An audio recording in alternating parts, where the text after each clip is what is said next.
Sergeant Arms, please secure the doors. Members, please take your seats. Madam Clerk, please call the roll. Mr. President. All right, this morning we are very pleased to be joined by the very Reverend Patrick Woods of St. Mary's Catholic Church in Annapolis, Maryland, guest of the distinguished senator from District 30. Members, please rise for the invocation.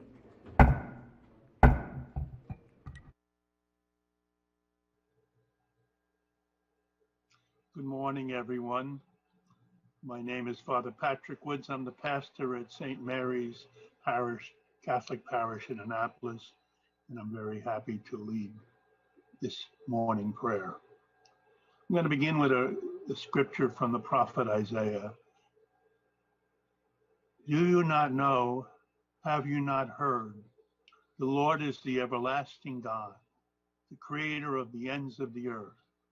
He will not grow tired or weary, and his understanding no one can fathom. He gives strength to the weary and increases the power of the weak.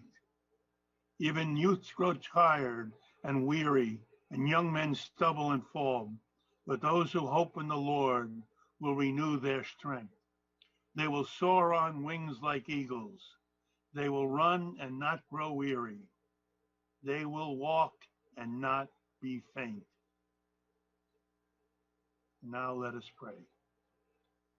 Heavenly Lord and Creator of all that is and will be, we come to you in our frail humanity as men and women called and elected to serve the people of the state of Maryland. We are weary for months upon months of seeing so many of our people suffer death, sickness, isolation, unemployment, fear and anxiety in their daily living due to the COVID virus. Guide us with your spirit that we may work together, whatever our political differences, to see and hear the pain of our people and seek solutions to assist the people of our state. This is the call you have given to each of you. Free us from the pride and arrogance that may block us in listening humbly to one another. We raise up our hearts to you in gratitude for all the medical community, our first responders, our military who protect us, our teachers, and those who have served the community in so many ways during these pandemic days. Give us your grace and wisdom to bring healing and new life to all of us who have been battered by the virus. May our work be your work as we seek to soar on wings like eagles, not grow weary, walk strong and not faint of heart. We praise you, God, and tell you we will serve you. Amen. All right, Chair recognizes the senator from District 30. Thank you very much, Mr. President. Colleagues, I think you see why Father Woods is the pastor to so many in my community, including a number of governors. He has led his congregation, his flock, through this COVID-19 pandemic, being one of the early community leaders encouraging virtual worship and to keep his flock safe during this crisis. And Mr. President, I request that we journalize the prayer. Thank you. Thank you, Senator, for inviting the Father to give our remarks this morning, and without objection, we will journalize the opening prayer, the invocation. All right, has everyone had a chance to record their presence in the chamber? Almost. If so, the clerk will take the call. With 47 members in the chamber and a quorum being present, the Senate of Maryland is now in session for our final Friday of the year. Final Friday of the year. I'm going to start with a call I had with my daughter this morning when I was calling to check in. I stayed down here last night, and you know she was having a rough morning, and she said, "Daddy, is session over yet?" And I said, "No, honey, it's over on Monday." And she said, "God, I wish it were just done. Can't you be done already?" And I said, "Right, exactly." She's a prescient little one. So look, she's feeling and I'm feeling, we're all feeling the same way, right? We are almost there. We've got a lot of heavy issues. We've had a lot of heavy issues. We've also had a lot of big wins for the people of Maryland. We have had a really, really great session thus far. We have gotten through what a lot of people did not think was going to be feasible. So we're here. We got about 3 days left. This is that time where, blood starts to boil and emotions get high, and, people have been working for a year on pieces of legislation. We're going to do the best we can. We're going to do the best we possibly can. And that's how we're going to get through this. We have done some really, really important things. We will continue to do some important things, but we're almost there. So let's continue to be the Senate that we all know and can be proud of, and finish as strong as we have for the first 87 days. All right, any other announcements before we jump into business today? Any others? If not, so be considered the reading of the journal from the prior legislative day. We had cleared the desk yesterday, but obviously committees have been working because somehow it is as tall as me yet again. So appreciate all the work that is going in. This is some remarkable pace at this point. All right, let's start with first reading of House Bills, Calendar 36. Clerk will read the bills. House Bill 424, Delegate Feldmark, Public Financing Act, Matching Fund Revisions, Maryland Fair Elections Act, Rules. Majority Leader moves so be considered the reading of the bills. These bills will be sent to the Rules Committee. We have a Conference Committee report. This is 293, House Bill 293. Clerk, this would have been a perfect bill to end on sine die. The clerk will read the bill. House Bill 293, Delegate Stein, Natural Resources, Organized Killing Contest Restriction. All right. Chair recognizes the chair of the Conference Committee on the Conference Committee report. Thank you, Mr. President. So the House bill came in with a $25 fine. EHE had amended it to a $100 fine. They would not recede. They said, no way, no how. $25 is all we're willing to do in terms of a fine. But the Conference Committee prevailed, and we came up with a $50 fine. So no foxes and coyotes killed without consequence. Move the Conference Committee report, Mr. President. All right. Floor Leader moves for the adoption. The Conference Committee Chair moves for the adoption of the Conference Committee report. Any discussions? If not, all in favor of the report say aye. Opposed, nay. The ayes have it. The Conference Committee report is adopted. House Bill 293 is now before the Senate on third reader for final passage. Any discussion? If not, the clerk will call the roll. Mr. President. Has everyone recorded their vote? Anyone wish to change their vote? Explain their vote? If not, the clerk will take the call. With 45 votes in the affirmative, House Bill 293, having received the constitutional majority, is declared passed. We've got some concurrences. Let's do it out of Education, Health, and Environmental Affairs, calendar number 30. Clerk will read the first bill. Senate Bill 66, Senator Elfert, Department of Housing and Community Development, Office of Digital Inclusion established, Digital Connectivity Act of 2021. This is an emergency bill, EHE and B&T. Was this a B&T first, or this one was joint? EHE was the lead. Chair recognizes the chair of the Committee on the House Amendments. Thank you, Mr. President. Senate Bill 66 deals with broadband and digital inclusion within the Department of Housing and Community Development. What do we do here? We are moving to concur. I'm trying to figure out what the amendments are. Hold on. Oh, they changed the name of the office. Oh, right. Very major. So we would move to concur with the amendments. All right. Change the name of the office. The EHE Committee moves that the Senate concur with the House amendments. Any discussion?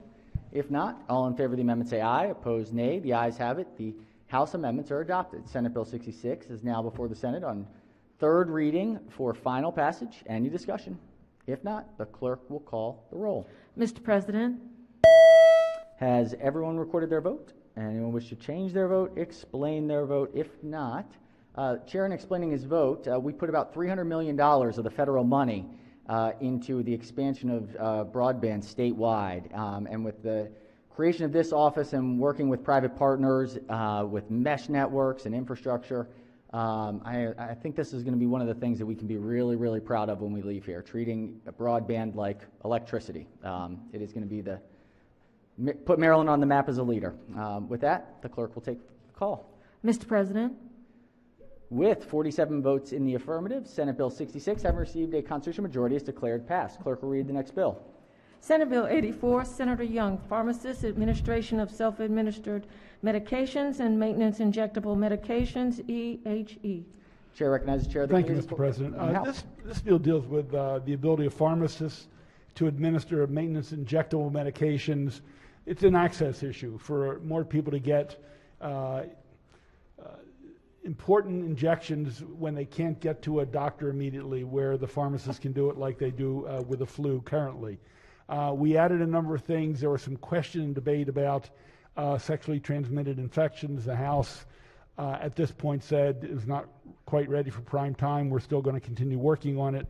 So we agreed with them to remove it from the language, so we will concur with the House amendment. All right, the HE Committee moves that we concur with the House amendments. Any discussion? If not, all in favor of the amendment say aye. Opposed, nay. The ayes have it. The House amendments are adopted. Senate Bill 84 is again before the Senate on third reader for final passage. Any discussion? If not, the clerk will call the roll. Mr. President, Has everyone recorded their vote? Anyone wish to change their vote, explain their vote? If not, the clerk will take the call.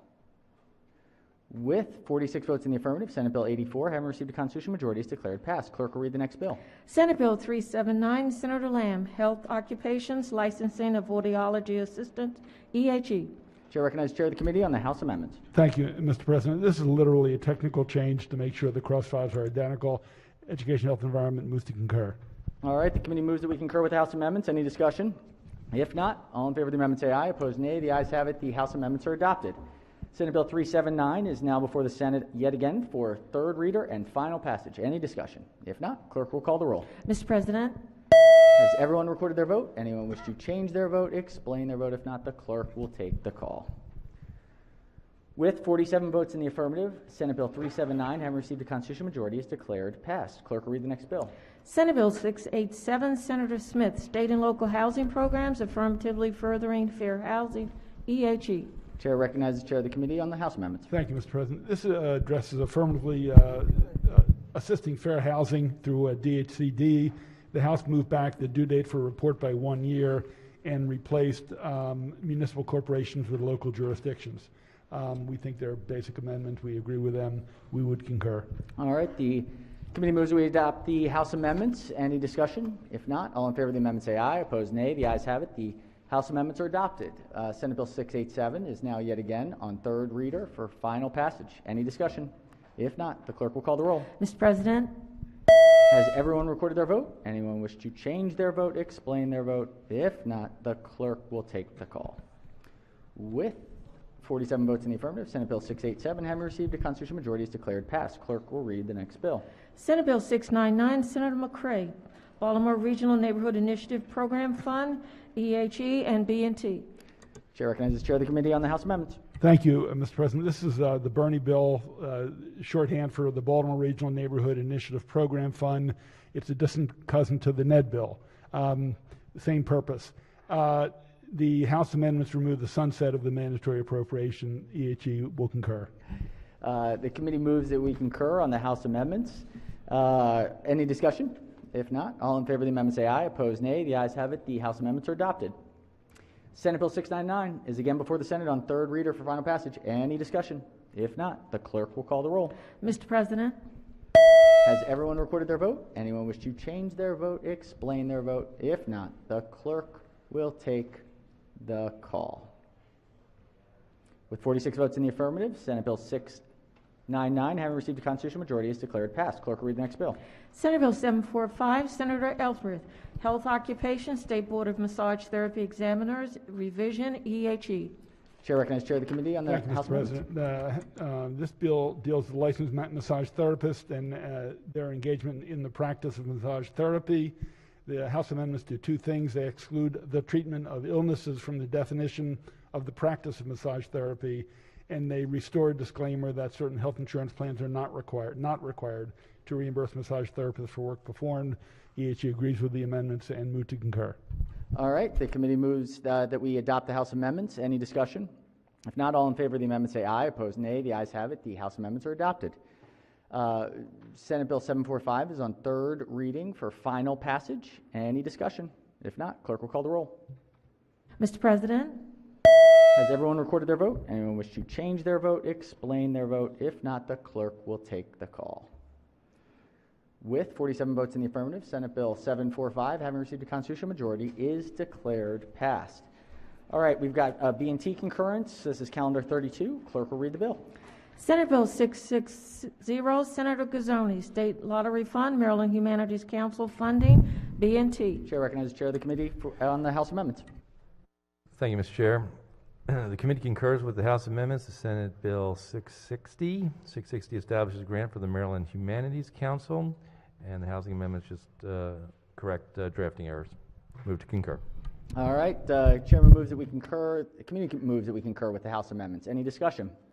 If not, all in favor of the amendment say aye. Opposed, nay. The ayes have it. The House amendments are adopted. Senate Bill 660 is again before the Senate on third reading for final passage. Any discussion? If not, clerk will call the roll. Mr. President, Has everyone recorded their vote? Anyone wish to change their vote, explain their vote? If not, the clerk will take the call. With 47 votes in the affirmative, Senate Bill 660, having received a constitutional majority, is declared passed. All right, we've got 33. Clerk will read the bill. Senate Bill 100, Senator Kelly, Task Force on Oral Health in Maryland, Finance. Chair recognizes the chair of the committee on the Chair of Finance on the House amendments. Senator, your senator's button, please. The microphone.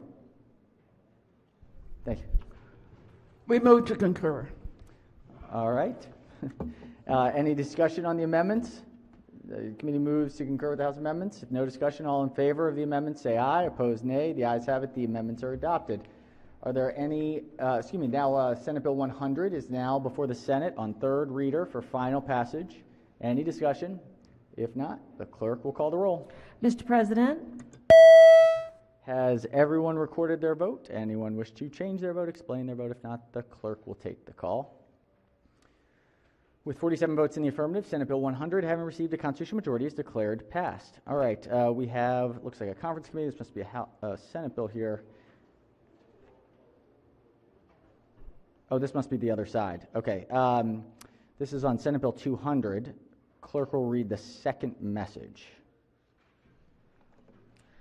Senate Bill 200, Senator Young, Natural Resources, Organized Killing Contest Restriction. By the Majority Leader, ladies and gentlemen of the Senate, the House of Delegates does not recede in the House amendments to the Senate bill and agrees to a conference committee to confer on the disagreeing votes of the two houses. The Senate has appointed Senator Kagan, Chairman, Senator Simonera, Senator Lamb. The House appoints Delegate Gilchrist, Chair, Delegate Stein, Delegate Jacobs. Said bill is returned herewith by order Sylvia Seeger, Chief Clerk. All right, message having been read is ordered journalized. We've got another message. Let's see, this is a message to the Senate on 259. Senate Bill 259, the clerk will read the message. Senate Bill 259, Chair, Budget and Taxation Committee, Department of Transportation, Grant Anticipation Revenue, Vehicle Bonds, Calculation of Debt Limit. By the Majority Leader, ladies and gentlemen of the Senate, the House of Delegates does not recede in the House amendments to the Senate bill and agrees to a conference committee to confer on the disagreeing votes of the two houses. The Senate has appointed Senator McCray, Chairman, Senator Peters, Senator Edwards. The House appoints Delegate Quorum, Chair, Delegate J. Lewis, Delegate Betzel. Said bill is returned herewith by order Sylvia Seeger, Chief Clerk.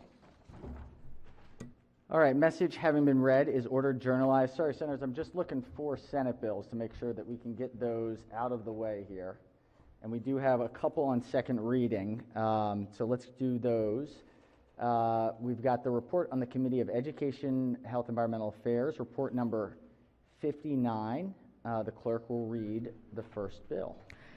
Senate Bill 224, Senator West, Election Law, Correctional Facilities, Voter Registration, and Voting. Favorable. All right, floor leader for Senate Bill 224. These may have come pretty quickly. Chair recognizes the vice chair of the committee as the floor leader on 224.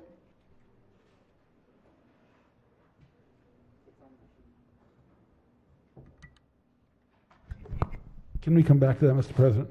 All right, why don't we do this? We'll special order this calendar for 2 calendars, if there's no objections. Without objections, so ordered. Let's go to the Budget and Taxation Committee. We've got 2 Senate bills here. This is report number 35.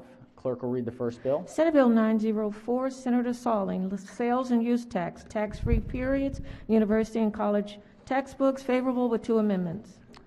Chair recognizes the sponsor of the bill as the floor leader.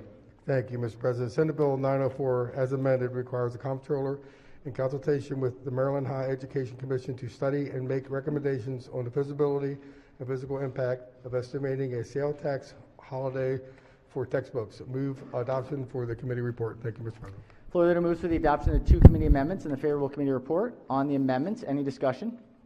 If not, all in favor of the amendment say aye. Opposed, nay. The ayes have it. The 2 committee amendments are adopted. Question now on the favorable committee report is amended. Any discussion?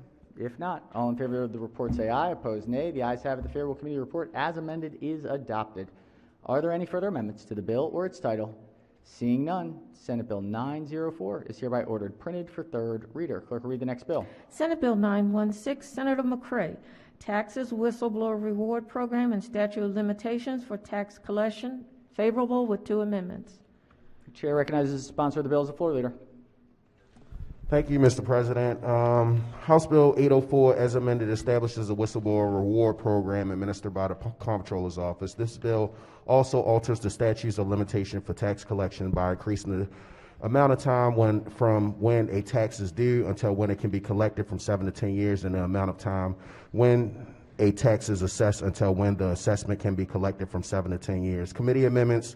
The committee amendments conform bill to House Bill 804. Move adoption of the committee report, Mr. President. Floor leader moves for the adoption of 2 committee amendments and the favorable committee report. On the amendments, any discussion? If not, all in favor of the amendment say aye. Opposed, nay. The ayes have it. The 2 committee amendments are adopted. Question now on the favorable committee report is amended. Any discussion? If not, all in favor of the report say aye. Opposed, nay. The ayes have it. The favorable committee report as amended is adopted. Are there any further amendments to the bill or its title? Seeing none, Senate Bill 916 is hereby ordered printed for 3rd reader.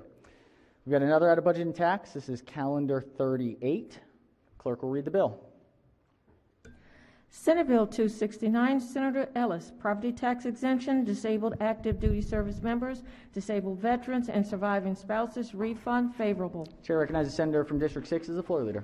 Thank you, Mr. President. Senate Bill 269 requires the state, county, and municipality to provide a property tax refund to disabled active duty service members, disabled veterans, or service spouse under specific circumstances. The state, a county, or municipality may pay interest on the refund. The bill takes effect on June 1st, 2021, and applies retroactively to taxable years beginning after June the 30th, 2018.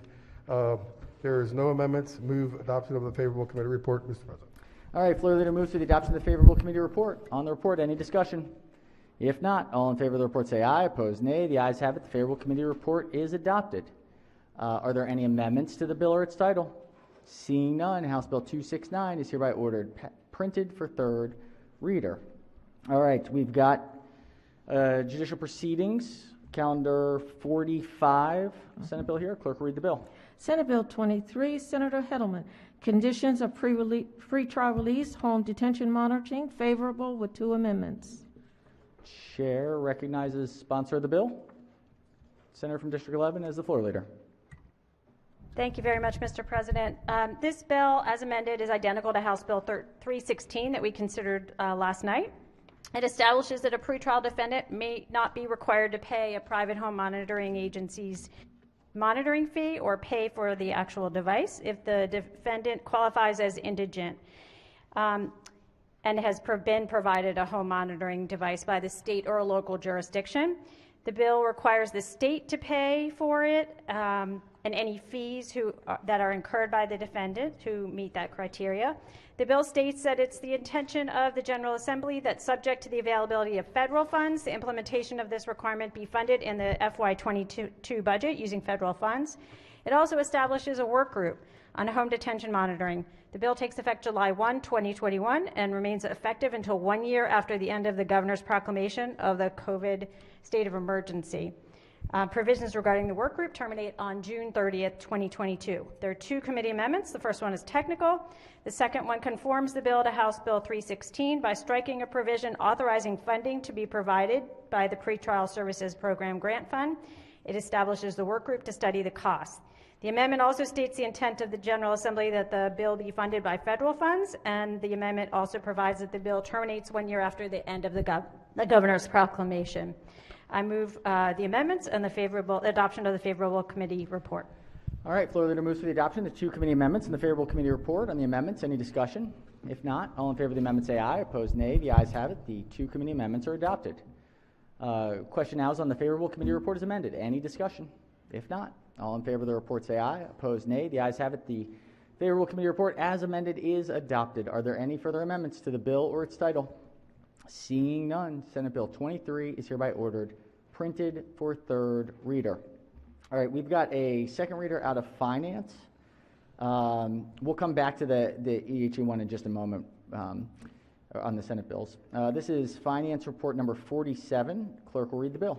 House Bill 44, Delegate Frazier Hidalgo, Clean Cars Act of 2021, favorable with 2 amendments. Chair recognizes the Vice Chair of the committee as the floor leader. Threw me off there because we had a Senate bill on the other calendar there. But oh, I'll find that one. yes. Okay. House Bill 44 reestablishes through fiscal 2023 the electric vehicle recharging equipment rebate program. The bill also provides $10 million for the payment of electric vehicle tax credits to backlogged applicants. Amendment number 1 is technical. Amendment number 2 requires the Motor Vehicle Administration and the Maryland Department of the Environment by January 15, 2022 to submit a specified report to certain committees of the General Assembly related to the proposed changes to the state's vehicle emissions inspection program, prohibiting the MVA from selecting a proposed awardee before the report is submitted, prohibiting MVA from awarding a specified contract before March 1, 2022, and requiring the Maryland Energy Administration in consultation with the Maryland Department of Transportation to submit a certain report to certain committees of the General Assembly related to the impact of zero emissions vehicles on the Transportation Trust Fund. Mr. President, there was no opposition at the committee hearing. I move the amendments and the adoption of the favorable committee report. All right, floor leader moves to the adoption of the 2 committee amendments and the favorable committee report. On the amendments, any discussion? If not, all in favor of the amendment say aye. Opposed, nay. The ayes have it.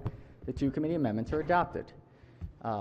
Question now is on the favorable committee report as amended. Any discussion? If not, all in favor of the report say aye. Opposed, nay. The ayes have it. The favorable committee report as amended is adopted. Are there any further amendments to the bill or its title? Seeing none, House Bill 44 is hereby ordered passed for 3rd reader. And that other finance report we're waiting on, so it will be here soon. All right, where are we? Let's do a huge thanks to to every committee staff, but just looking at these reports, the Education, Health, Environmental Affairs committee staff, they are just pumping out some work right now. We've got some consent calendars. This is consent calendar out of Education, Health, and Environmental Affairs. Clerk will read the calendar. Report of the Committee on Education, Health, and Environmental Affairs, report number 53, consent calendar 14. All right, Chair recognizes the Chair of the Committee on the consent calendar. Thank you, Mr. President. All the bills on this calendar are dealing with health occupations and state government and housing. They passed the Senate unanimously previously. So if you see any you've changed your mind on, now's the time to pull them off. If not, we can vote them all as a consent calendar, and I would so move. All right, the Chair moves that we adopt the favorable report on all of the bills on consent calendar 14. Senators, take a moment, a variety of bills here. Just scan through them, make sure there's nothing that anyone has second thoughts on. Give it a second. All right. Seeing no requests for division, On the favorable report for the calendar, all in favor of the report say aye. Opposed, nay. The ayes have it. The favorable committee report is adopted, and the bills on consent calendar 14 are hereby ordered passed for third reader. All right, we've got another one out of EHE. Clerk will read the calendar. Report of the Committee on Health, Education, and Environmental Affairs, report number 54, consent calendar 15. Thank you. Oh, yes, Chair recognizes Chair of the committee. Thank you, Mr. President. These bills on the consent calendar all are education bills that passed the Senate previously in a unanimous fashion. And again, I would ask you to look them over, see if there are any you'd like pulled. If not, we would move they'd be adopted by consent. All right, floor leader moves that we adopt the favorable report for the bills on the consent calendar. Senators, take a quick look. Looks like some local education, good bills on here. All right, any separations? If not, all in favor on the report, all in favor of the report, say aye. Opposed, nay. The ayes have it. The favorable committee report is adopted, and the bills on consent calendar number 15 are hereby ordered passed to third reader. We've got another out of EHE. Clerk will read the calendar. Report of the Committee on Education, Health, and Environmental Affairs, report number 55, consent calendar 16. Chair recognizes the Chair of the Committee on the consent calendar. Thank you, Mr. President. These two are identical cross files of environment and emergency management bills that also passed the Senate unanimously previously. The committee would urge adoption of the consent calendar.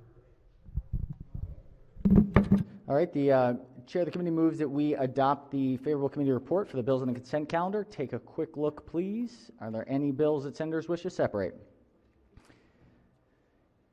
If not, on the favorable report, all in favor of the report say aye. Opposed, nay. The ayes have it. The favorable committee report is adopted, and the House bills on consent calendar number 16 are hereby ordered passed for third reading. All right, the clerk will read the first bill.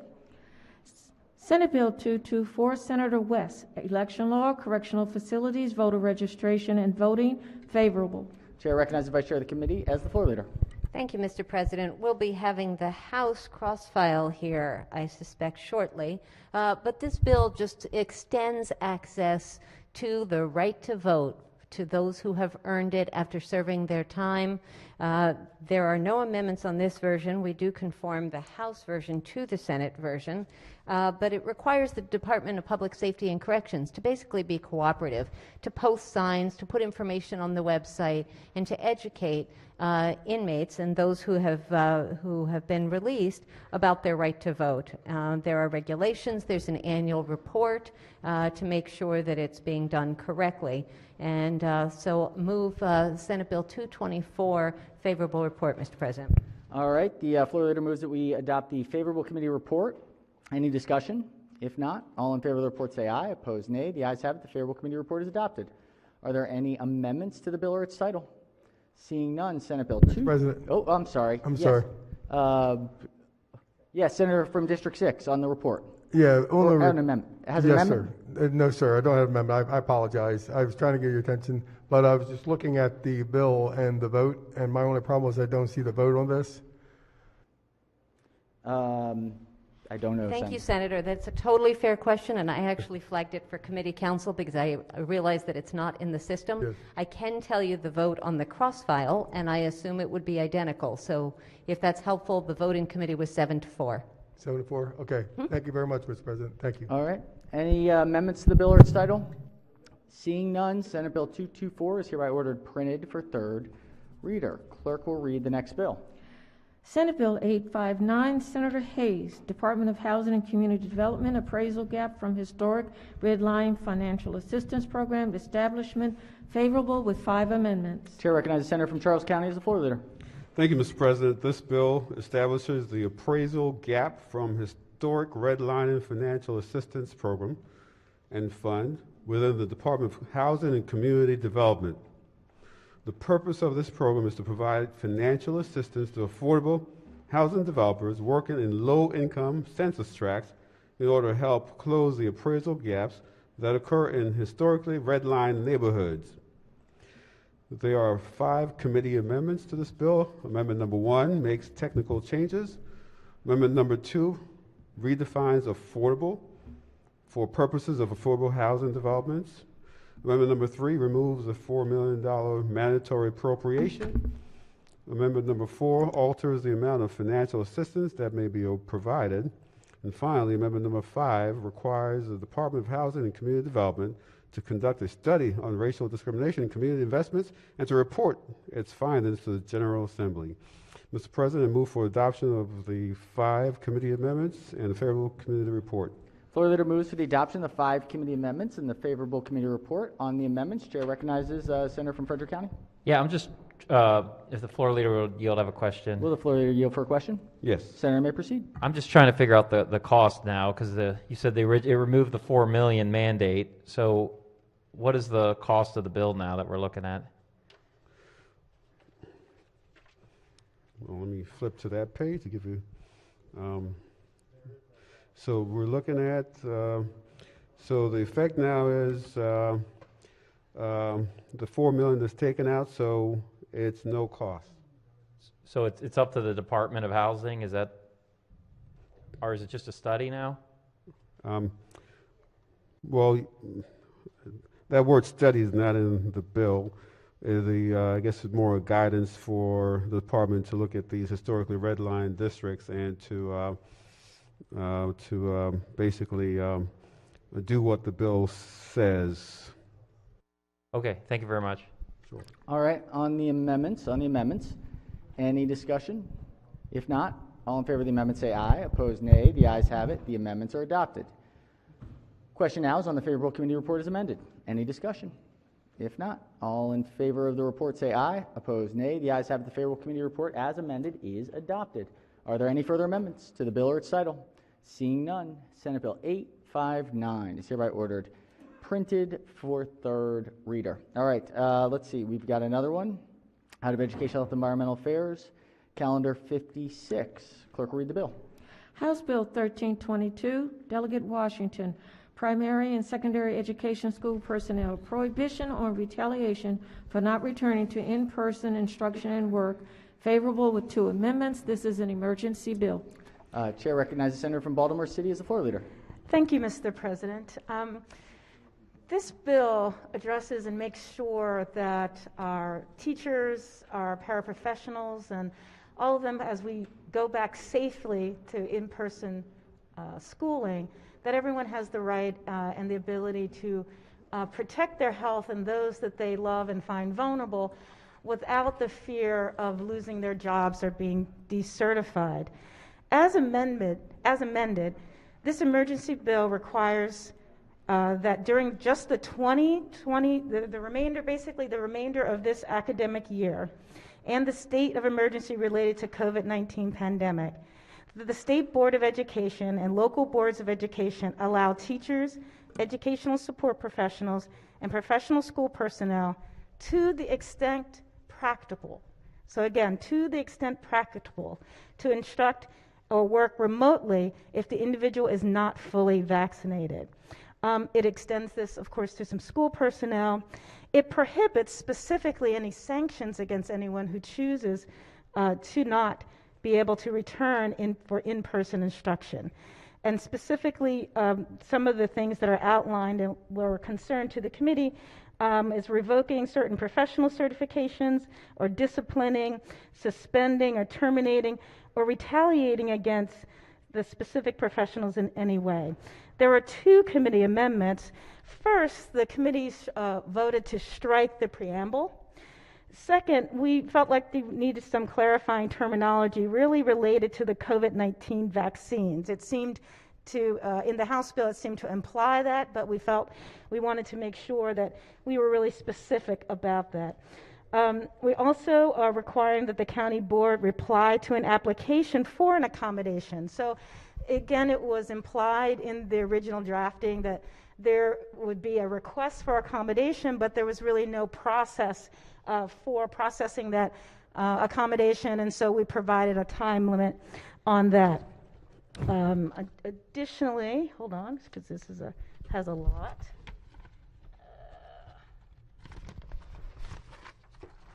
Finally, it requires documentation of the specific medical conditions that qualify for the accommodation. So let me just, before we get into questions about this, I wanted to be very clear about who is eligible for this. Again, during the 2021 academic year, the individual requesting an accommodation to instruct or work remotely. Again, very clear, they're asking for the option to teach remotely or do their work remotely. They need to be at least 65 years old. Number 2, have documentation of an underlying medical condition that the Centers for Disease Control and Prevention or the individual's physician has identified as putting the individual at risk from COVID-19. They have to live in a household with or is the caretaker of an individual who is at least 65 years old or who has documentation of an underlying medical condition. Or the individual physician, again, can identify them as putting them at risk. And then 2, they've not received a federally authorized vaccine for COVID-19 due to having an underlying medical condition, that they choose not to return to the school building in person. Again, these are the conditions upon which an individual is asking for an accommodation. I ask for adoption of the 2 committee amendments and the favorable committee report. All right. The floor leaders move for the adoption of the 2 committee amendments and the favorable committee report. On the amendments, Mr. President. Chair recognizes the senator from District 21, followed by the senator from District 5. The senator from District 21 on the amendments? Yes. Thank you very much, Mr. President. Will the floor leader yield for a couple of questions? I'm here. Senator may proceed. Did I understand correctly that these protections only apply to workers in the school system who are 65 and over? Or they're 65 and over, or they live with somebody who has is vulnerable, or that they themselves, that they have an underlying medical condition, or that they have not yet received the full course of the COVID-19 vaccine. There's so many conditions there, I'm trying to relate them to each other. So, well, let's just put it this way. So I'll just be, sure, because I know it's a little clear. So there are, typically we accept that individuals 65 and above are much more vulnerable, sure, and et cetera. So we clearly wanted to identify that, right? But then there are individuals who also live with vulnerable individuals. I get so that. we wanted to make sure that we covered them as well. Additionally, not all educators, not all we both served on the vaccine distribution. Absolutely. Right? We know that everyone has not yet received the full course, so we want to also make that a condition. And again, yeah. Okay, so anybody who has not been vaccinated is protected by this. Yes. And anyone who has been vaccinated but is over 65. Yes.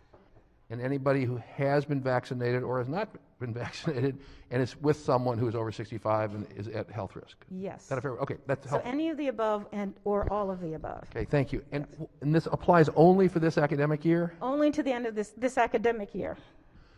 So I got 2 additional questions. So on the vaccination issue, I'm sorry, hold on, let me just check that for sure. Because I think I saw some language about, yeah, it's this academic year and during the state of emergency related to COVID-19. Yes. So it's not this academic year, it's during the state of emergency. Right, that is correct. It's whichever is longer. Yes, for sure. The state of emergency or the academic year. Yes.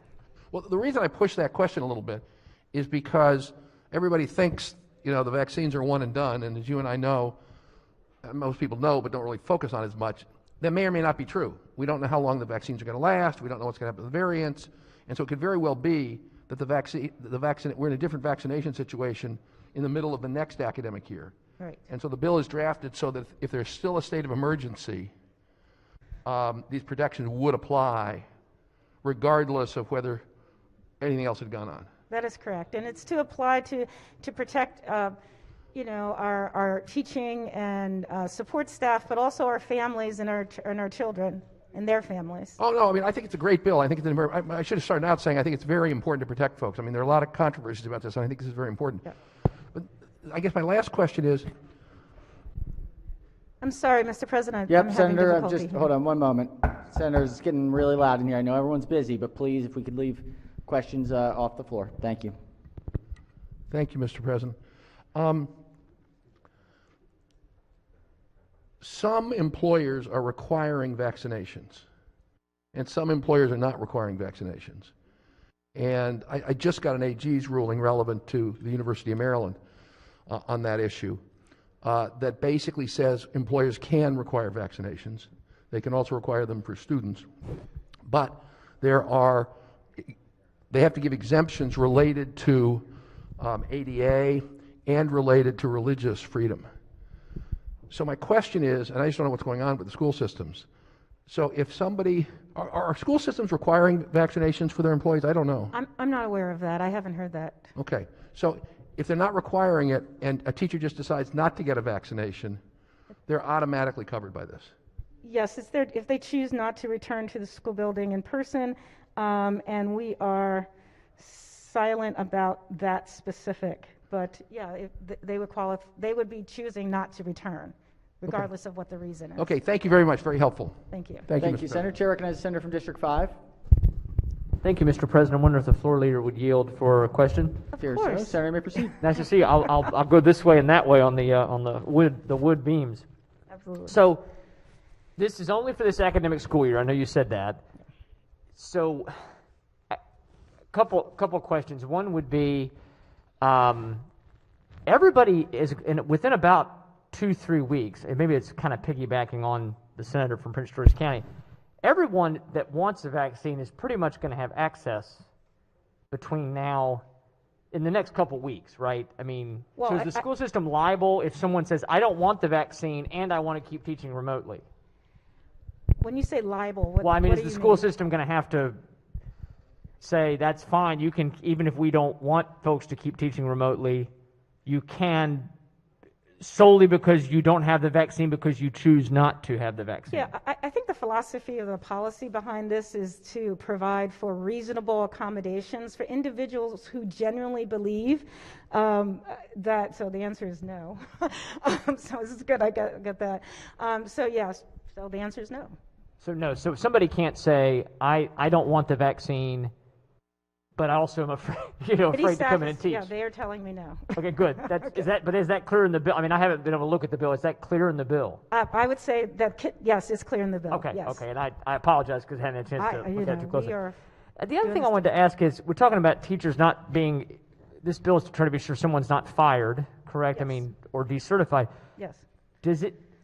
How often are teachers fired or decertified, period, in the public school system? I mean, well, I'm not asking you to pull statistics. I'm sure you don't have it in front of you, but what would it take to get somebody fired in the school system right now? Right. So I think it's about that those are tools, right, that principals and superintendents have as a part of their currently their ability to discipline their employees. So I don't know that the rate of disciplines or decertifications is applicable here, as it is in any law. The fact of the matter is that if we believe that someone should be protected against those types of actions by an employer, particularly during a pandemic, when we want to make sure that we're keeping as many educators in. I mean, we want to keep educators there. If they're truly fearful, educator might actually choose to leave the profession altogether rather than to,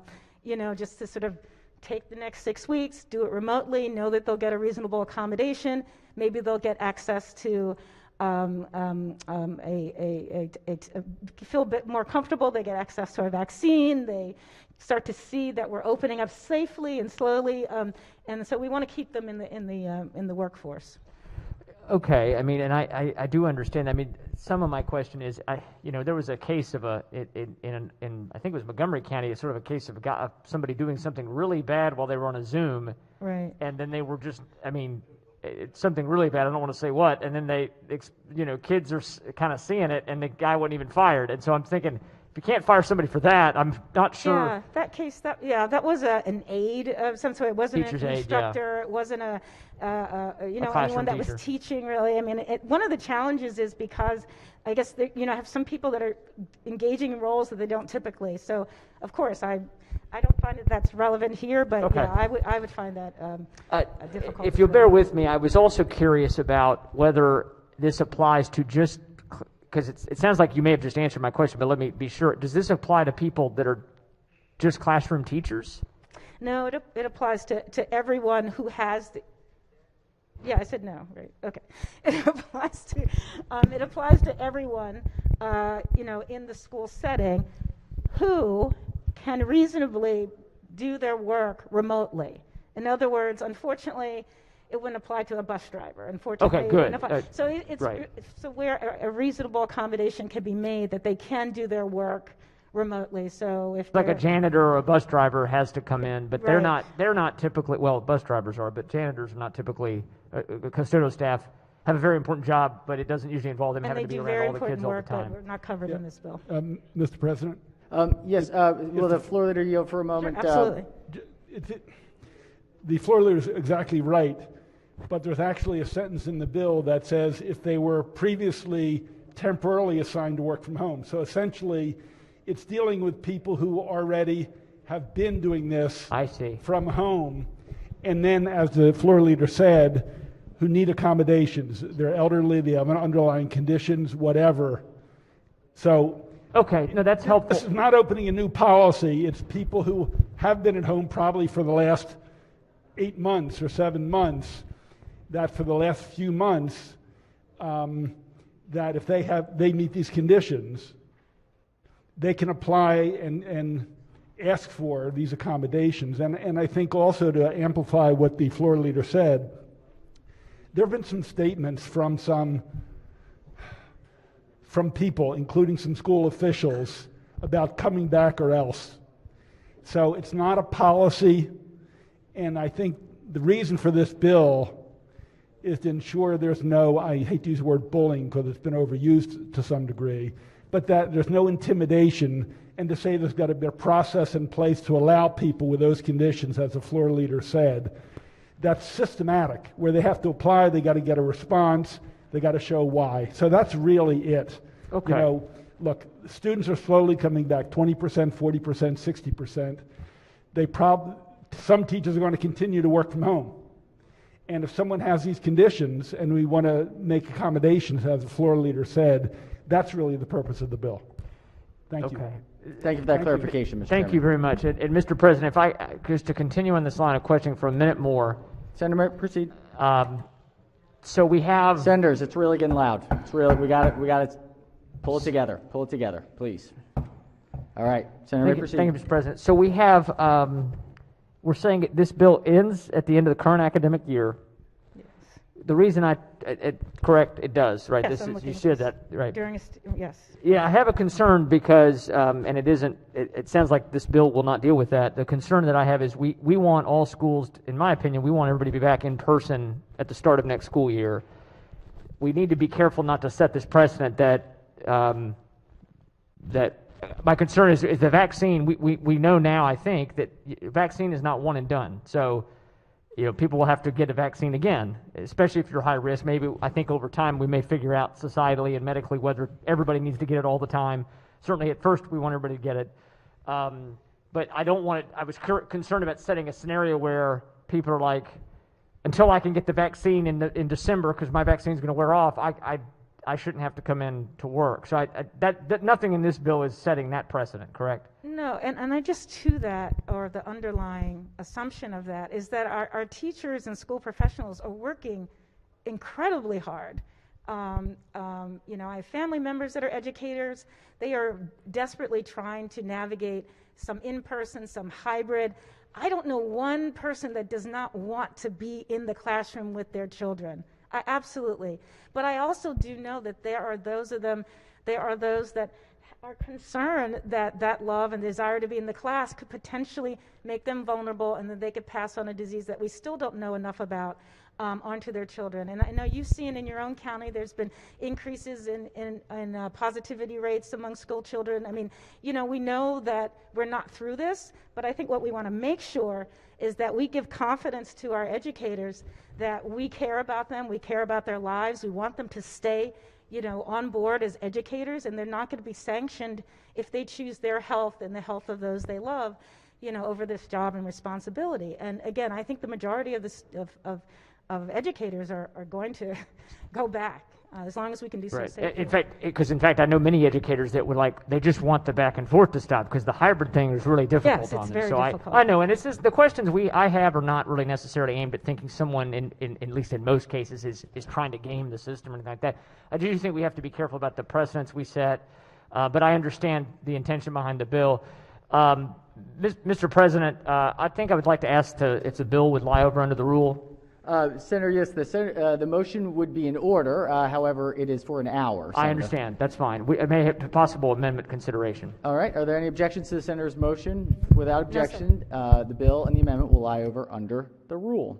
Let's see. I think we are on to the next calendar, which is calendar 57. Clerk will read the first bill. House Bill 15, Delegate Peña-Melnick, Governor's Office of Immigrant Affairs, favorable with one amendment. Chair recognizes the Vice Chair of the committee as the floor leader. Thank you, Mr. President.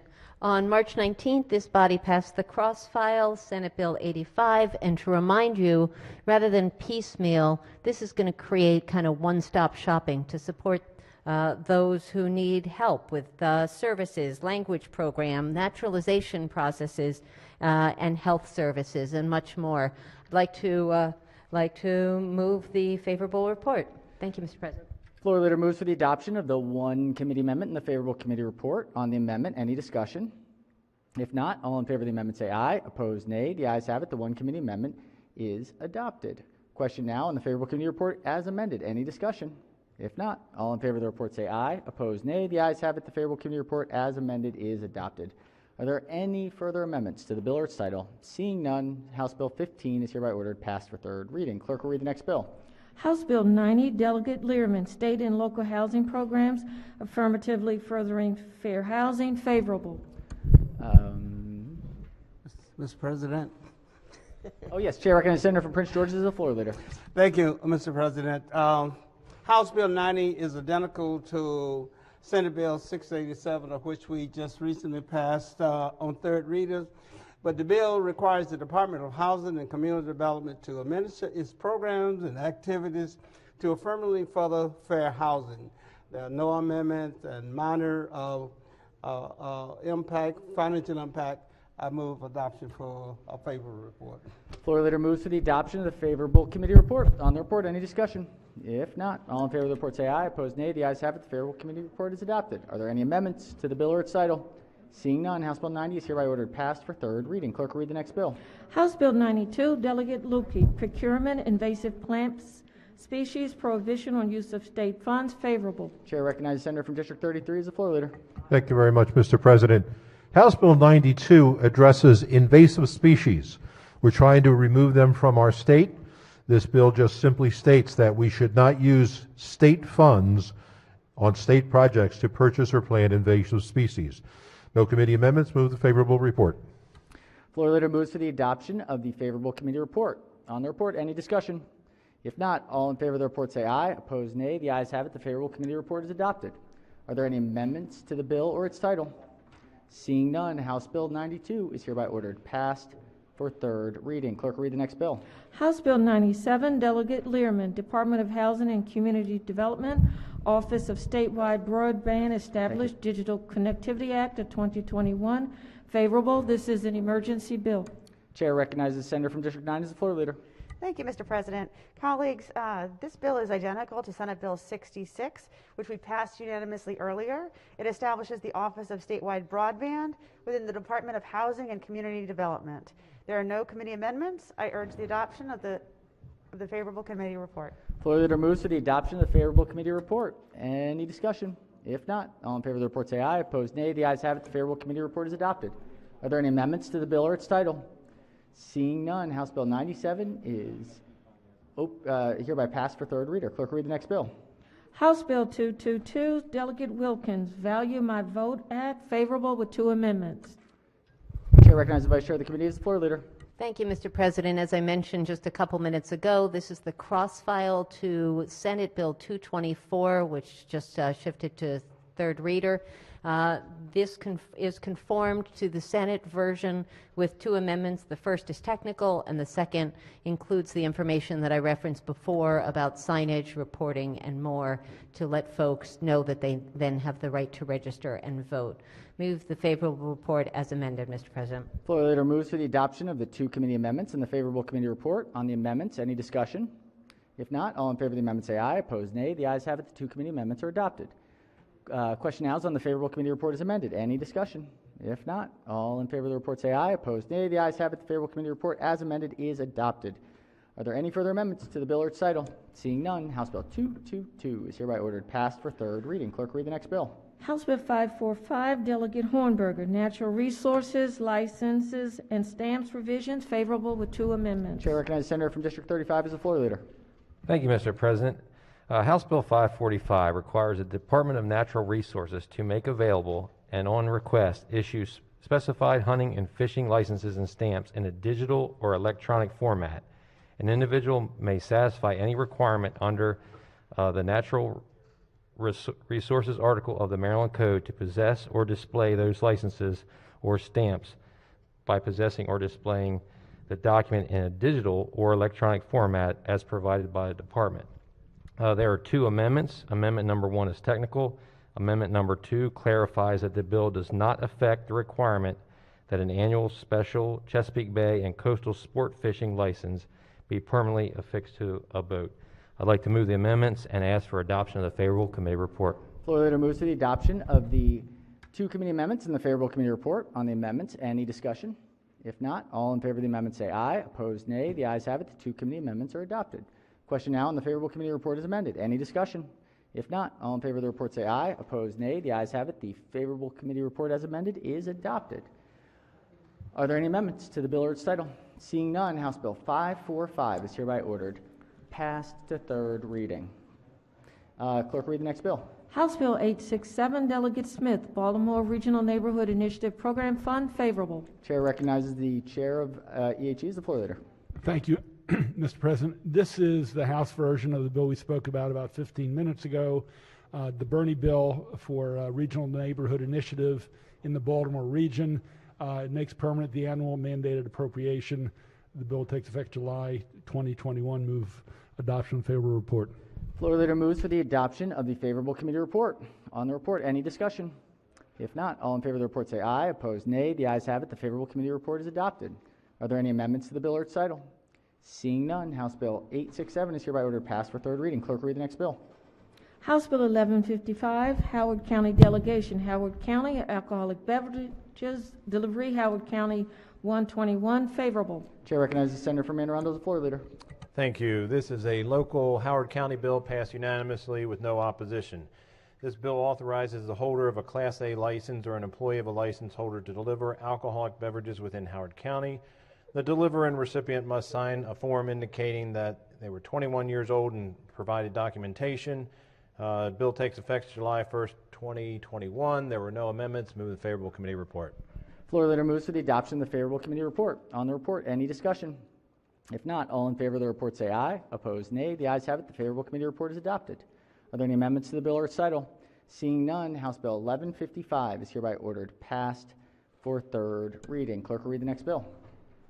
House Bill 1239, Delegate Learman, Department of Housing and Community Development, Appraisal Gap from Historic Redlining Financial Assistance Program Establishment, favorable. Chair recognizes the Senator from Charles County as the floor leader. Thank you, Mr. President. This bill is the House cross-file to Senate Bill 859, which I presented a few minutes ago.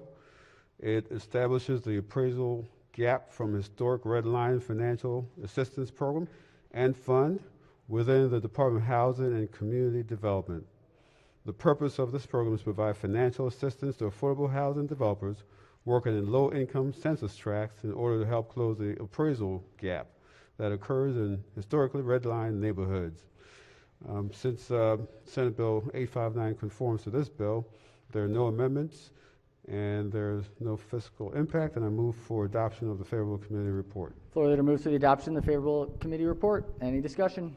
If not, all in favor of the report say aye. Opposed, nay. The ayes have it. The favorable committee report is adopted. Are there any amendments to the bill or its title? Seeing none, House Bill 1239 is hereby ordered passed for third reader. All right, let's see, what do we have next? We've got Senate bill out of Education, Health, and Environmental Affairs. This is calendar number 60. Clerk will read the bill. Senate Bill 137, Senator Zucker, Maryland Transit Administration conversion to zero-emission buses, Zero-Emission Bus Transition Act, favorable with 2 amendments. Chair recognizes the chair of the committee as the floor leader. Thank you, Mr. President.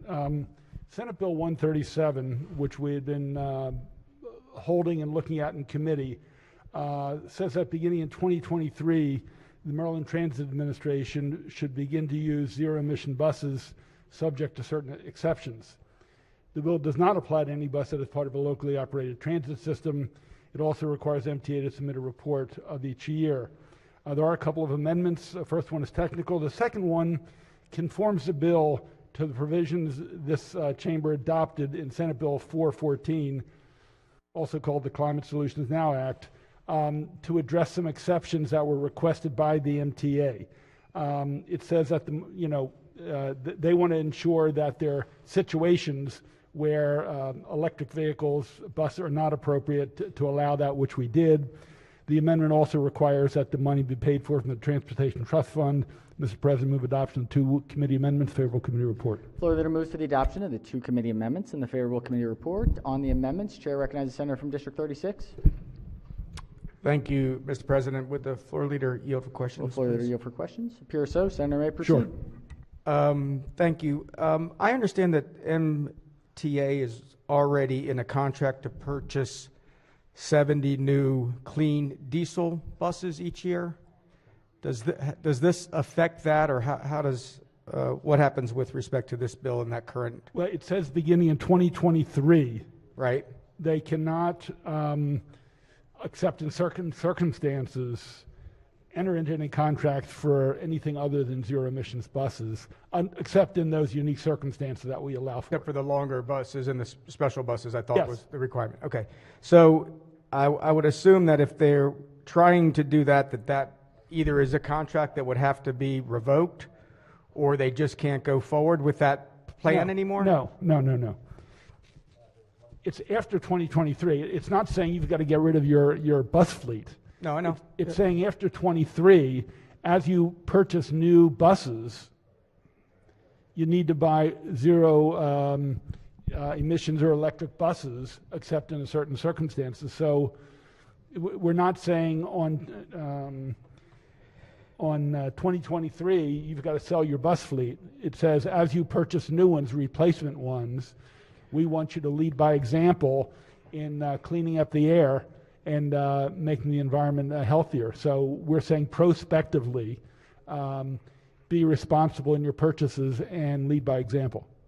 Okay, I just thought that they were already in a contract to change out the fleet already, and they were going with a contract with clean diesel buses, and that this would then preempt that program as they're going forward. Again, not requiring everything to get changed, but as they're going through their process to change out buses already.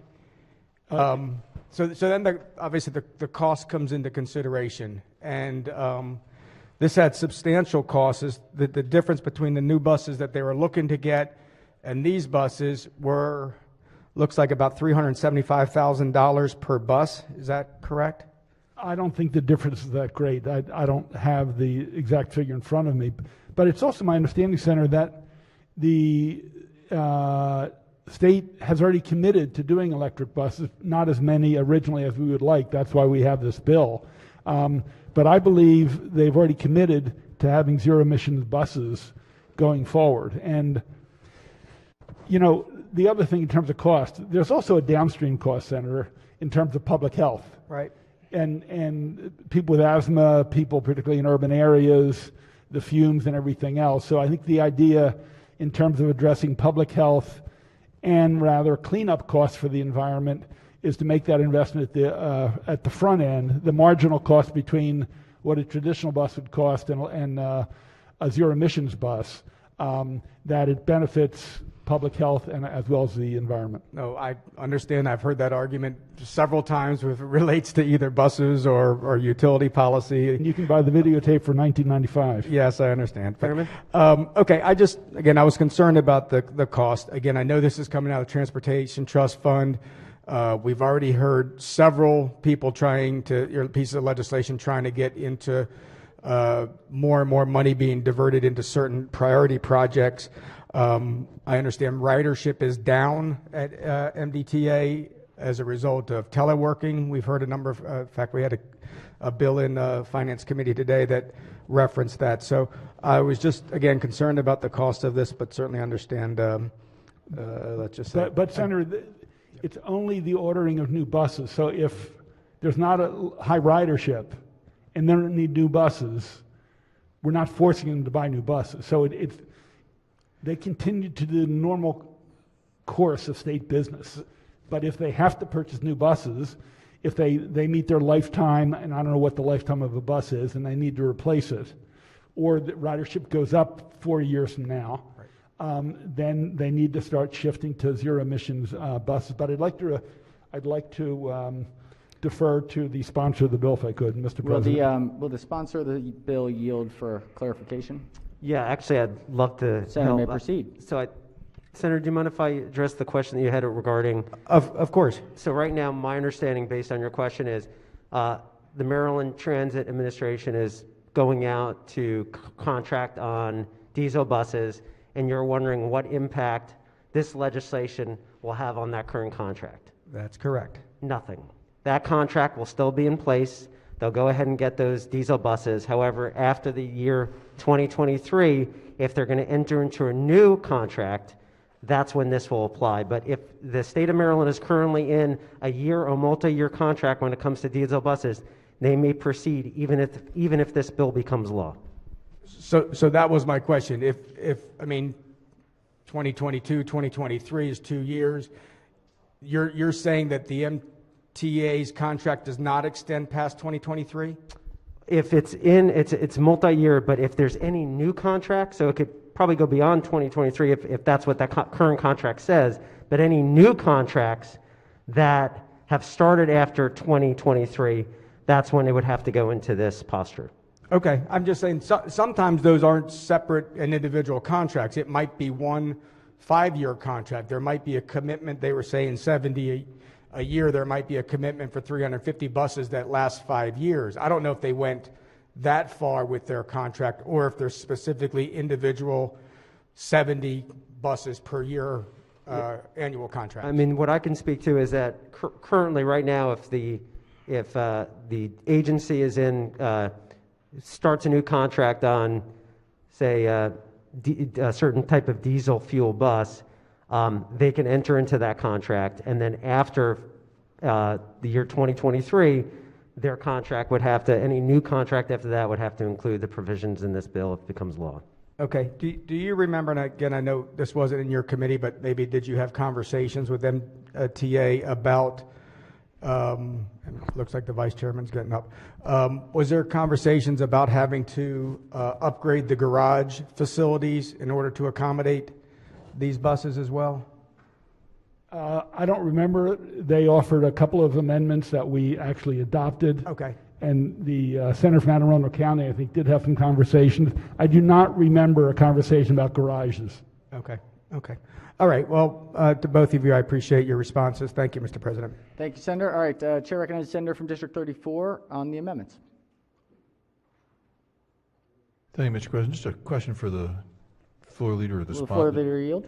Or the sponsor, I guess. I'm looking at the MVA's concern, and maybe you all address these in amendments, and I'm not really sure, but they seem rather serious. That they talk about how this is the zero emission buses are emerging technology, and that they are limited in their charging range, and that about 50% of their current capacity would be served, about 50% of MDOT's current MTA service range would be served with the current battery lives, and that conversion to a full service zero emission fleet is really dependent upon the continued advancement in the technology.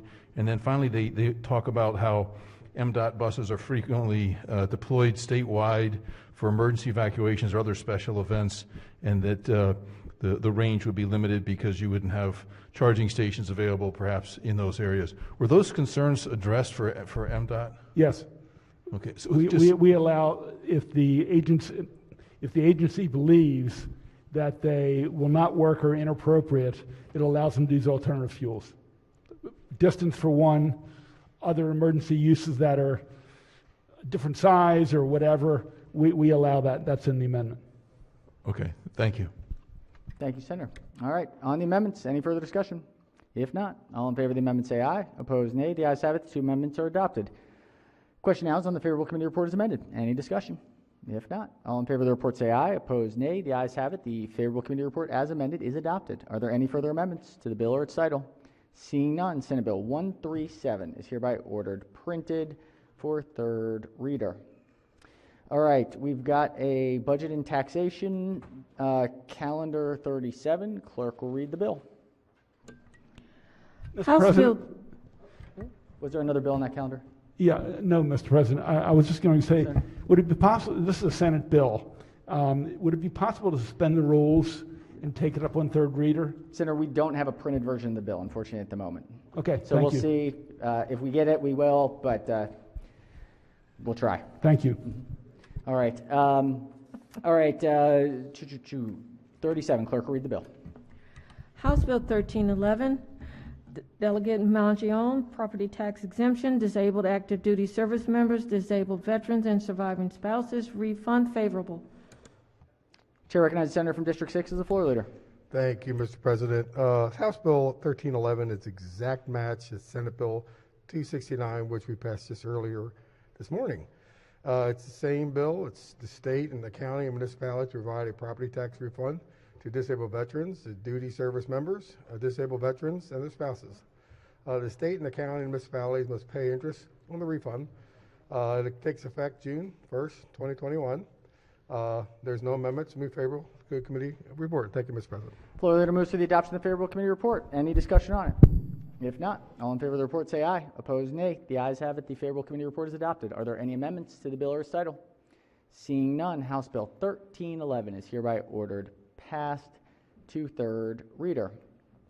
All right, we've got a judicial proceedings report, calendar number 46. Clerk will read the bill. House Bill 18, Delegate W. Fisher, landlord and tenant, residential tenants, right to counsel, favorable with 9 amendments. Chair recognizes the senator from District 11 as the floor leader. Thank you very much, Mr. President. This bill, as amended, requires a landlord to provide a tenant a written notice of the intent to file for eviction for failure to pay rent 10 days before the landlord may file the complaint in district court. It also establishes a right to legal representation for individuals meeting specified qualifications in eviction proceedings.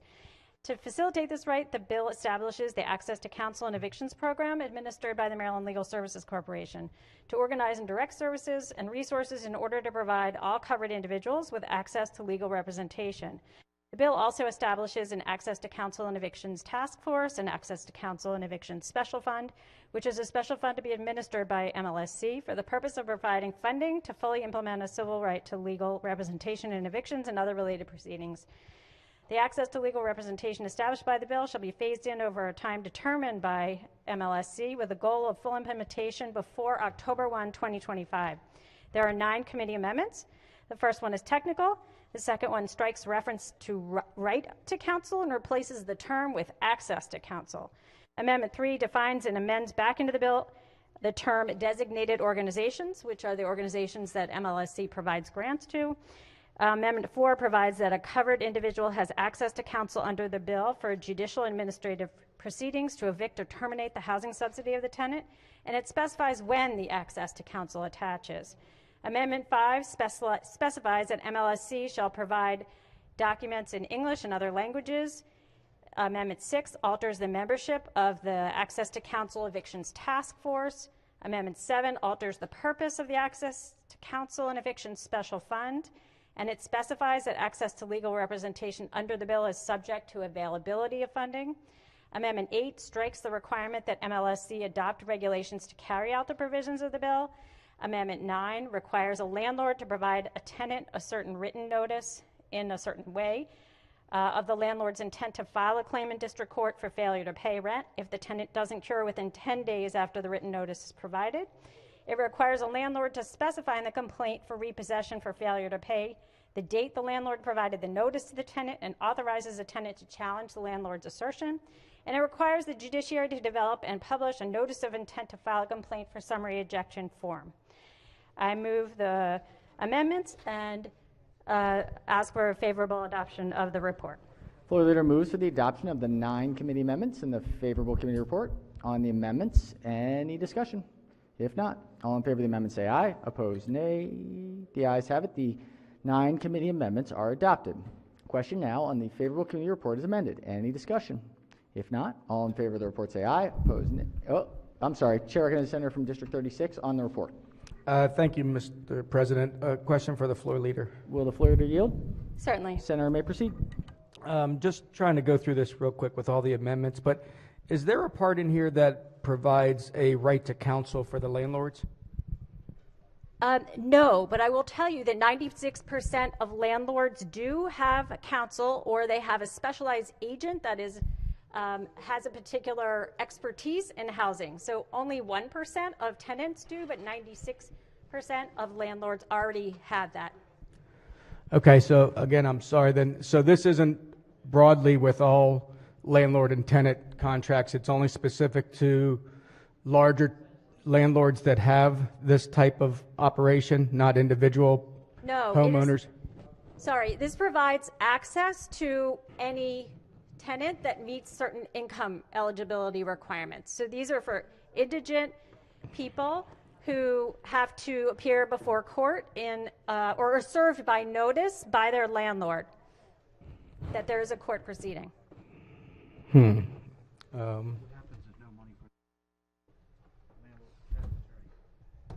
What happens if there's no money for the tenant's attorney? Then the tenant will not be able to get an attorney. Okay, I think that answers the question. Thank you very much, Ms. Floor Leader. Thank you, Mr. President. Thank you, Senator. Thank you. All right, on the favorable committee report, any further discussion? If not, all in favor of the report say aye. Opposed, nay. The ayes have it. The favorable committee report is amended, is adopted. Are there any further amendments to the bill or its title? Seeing none, House Bill 18 is hereby ordered passed for third reading. All right, let's do this. How are we doing on attendance? We've got a concurrence calendar. Let's just get this one out of the way. Can we ring the bells quickly?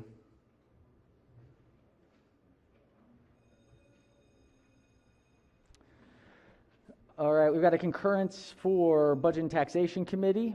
Clerk, this is number 34. Senate bills amended in the House. Clerk will read the bill.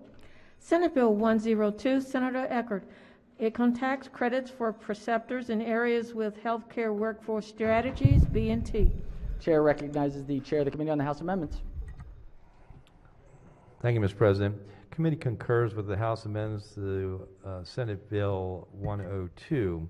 As passed by the Senate, Senate Bill 102 establishes a tax credit program for physicians' assistants serving as preceptors in areas of the state with healthcare workforce shortages and repeals the sunset for existing credit programs for physicians and nurse practitioners. The House amendment sunset the program after 5 years, add reporting requirements to the use of the tax credit, and make conforming changes to make the provisions of all 3 programs consistent. Move to concur with the House amendments. All right, the Budget and Taxation Committee moves that we concur with the House amendments.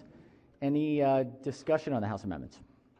If not, all in favor of the amendment say aye. Opposed, nay. The ayes have it. The House amendments are adopted. Senate Bill 102 is yet again before us on third reader for final passage. Any discussion? If not, the clerk will call the roll. Mr. President. Has everyone recorded their vote? Anyone wish to change their vote, explain their vote? If not, the clerk will take the call. With 45 votes in the affirmative, Senate Bill 102, having received a constitutional majority, is declared passed. All right, we have two Senate bills on third reader here. Let's get these out. This is Senate third reading calendar number 64. Clerk will read the first bill.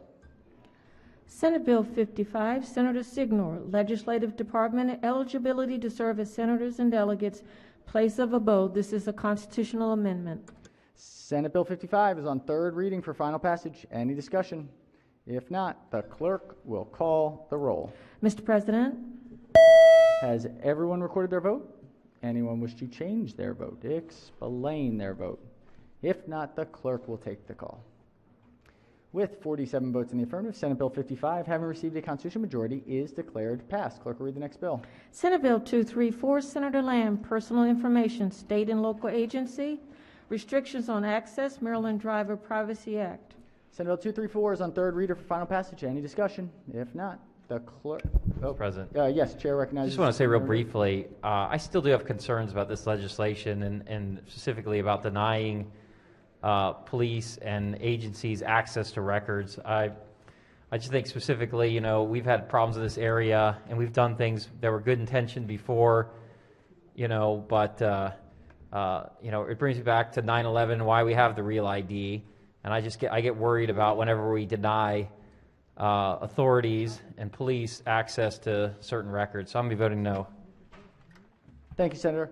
On the bill, on third reading, final passage, any further discussion? If not, the clerk will call the roll.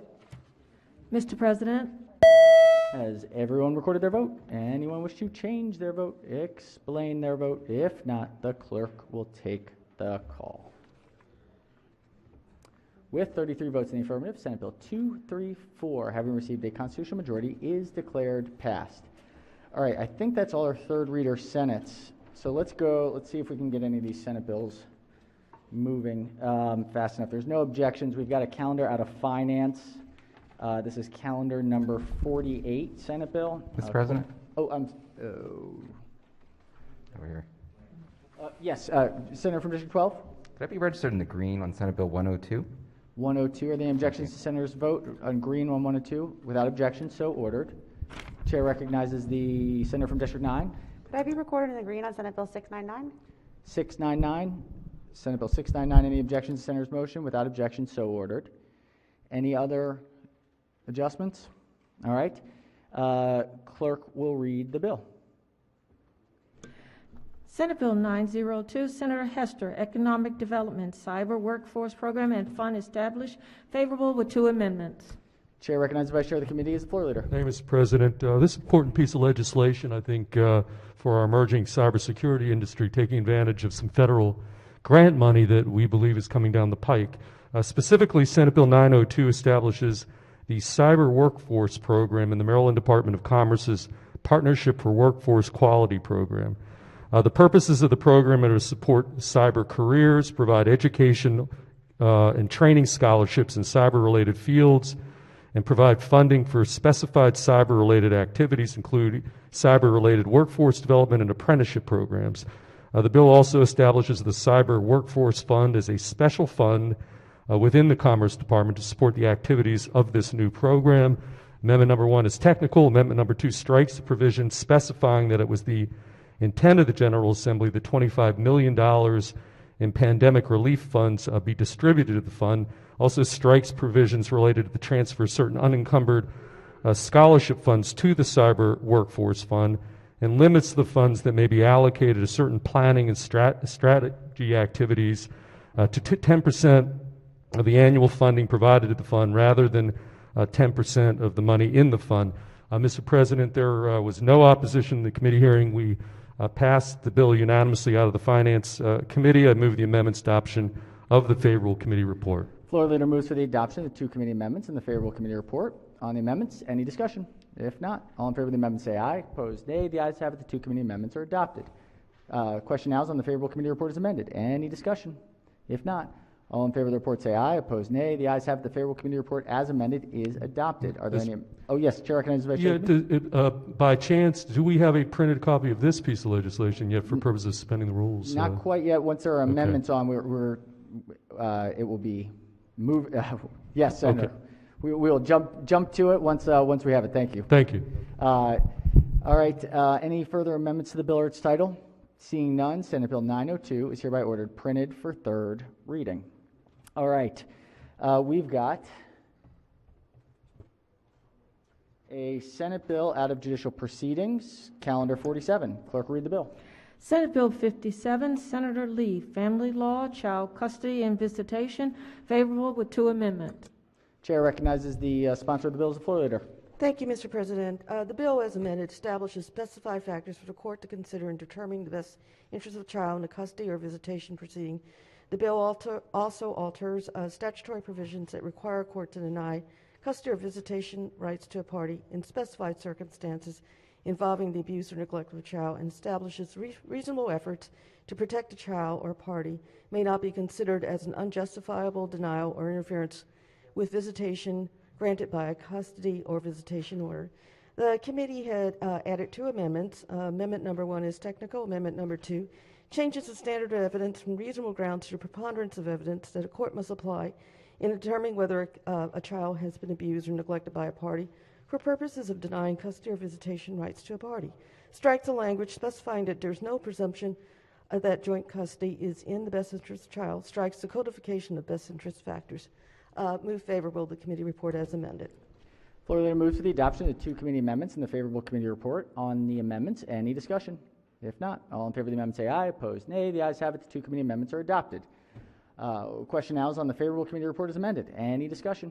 If not, all in favor of the report say aye. Opposed, nay. The ayes have it. The favorable committee report as amended is adopted.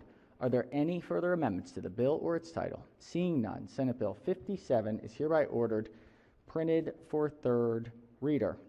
All right, we've got another second reader. Let me 1 second. Let's just make sure we don't have any Senate bills. Okay. All right, no more Senate bills. Let's get these second readers going. We got the judicial proceedings, calendar 48. Clerk will read the first bill. House Bill 647, Delegate Wilson, corporations and association fees for processing articles of dissolution, certificates of cancellation, and other documents, repeal, favorable. Chair recognizes the senator from Baltimore County as the floor leader. Thank you, Mr. President. This bill repeals the $100 non-refundable processing fee that must be paid by business entities to the State Department of Assessments and Taxation for filing articles of dissolution and articles of cancellation. The bill also repeals the $25 non-refundable processing fee that foreign entities pay to file applications of termination. The bill takes effect July 1st of this year. There was no opposition. The committee vote was unanimous. There are no committee amendments. I move the adoption of the favorable committee report. Floor leader moves for the adoption of the favorable committee report. Chair recognizes the senator from Frederick County. Thank you very much. Just ask the bill be special ordered till Monday. Request the bill be special ordered Monday. Are there any objections to the senator's? No objections. Without objections, so ordered. Chair recognize. Clerk will read the next bill. House Bill 839, Senator Delegate Chi, State Department of Assessments and Taxation, list of business entities not filing annual report, favorable. Chair recognizes the senator from Baltimore County as the floor leader. Thank you, Mr. President. This bill provides an additional year for certain business entities to file an annual report with the State Departments of Assessments and Taxation before being placed on a list whereby their charter will be forfeited. There was no opposition to the bill. The committee vote was unanimous. There are no committee amendments. I move the adoption of the favorable committee report. Floor leader moves for the adoption of the favorable committee report. On the report, any discussion? If not, all in favor of the report say aye. Opposed, nay. The ayes have it. The favorable committee report is adopted. Are there any amendments to the bill or its title? Seeing none, House Bill 839 is hereby ordered passed to third reader. Clerk will read the next bill. House Bill 964, Delegate Perot, vehicle laws, driving in right-hand lanes, interstate highways, and rural areas, favorable. Chair recognizes the senator from the 34th District as the floor leader. Thanks, President. Colleagues, this bill simply tries to encourage a statewide policy of slower drivers moving to the right on the interstate. It doesn't provide for any ticketing. It provides for signage, just generally encouraging people on multi-lane highways and particularly in rural areas to move to the right to allow traffic to flow better on the left. There were no committee amendments. The committee vote was unanimous. Floor leader moves for the adoption of the favorable committee report. On the report, any discussion? If not, all in favor of the report say aye. Opposed, nay. The ayes have it. The favorable committee report is adopted. Are there any amendments to the bill or its title? Seeing none, House Bill 964 is hereby ordered passed to third reader. Clerk, read the next bill. House Bill 967, Delegate Bridges, Baltimore City. Oh, one moment. We got to pull it up quickly. Thank you, Mr. President. There it is. Okay, there we go. House Bill 967, Delegate Bridges, Baltimore City Speed Monitoring Systems, Interstate 83, favorable with 2 amendments. Chair recognizes the senator from the 41st District as the floor leader. Thank you, Mr. President. So this bill is amended, authorizes Baltimore City to place 2 speed cameras on Interstate 83, subject to existing signage and placement requirements for speed cameras. The bill also requires a real-time display of a driver's traveling speed. From the fines collected as a result of violations enforced by speed cameras on Interstate 83, any balance remaining after cost recovery must be remitted to the controller for distribution to the Baltimore City Department of Transportation, to then be used solely to assist in covering the cost of roadway improvements on I-83 in Baltimore City. The bill terminates June 30th, 2026. Amendment number 1 is technical. Amendment number 2 clarifies that any revenues collected from the cameras is supplemental and does not replace any existing funding. Requires that for 90 days after a camera is installed, only warnings may be issued, and moves the effective date of the bill to June 1, 2021. I would move the adoption of the amendments in favorable committee report. Floor leader moves for the adoption of 2 committee amendments in the favorable committee report. On the amendments, Chair recognizes the senator from District 7. Thank you, Mr. President. Will the floor leader yield? Will the floor leader yield? Yes. Thank you. Senator may proceed.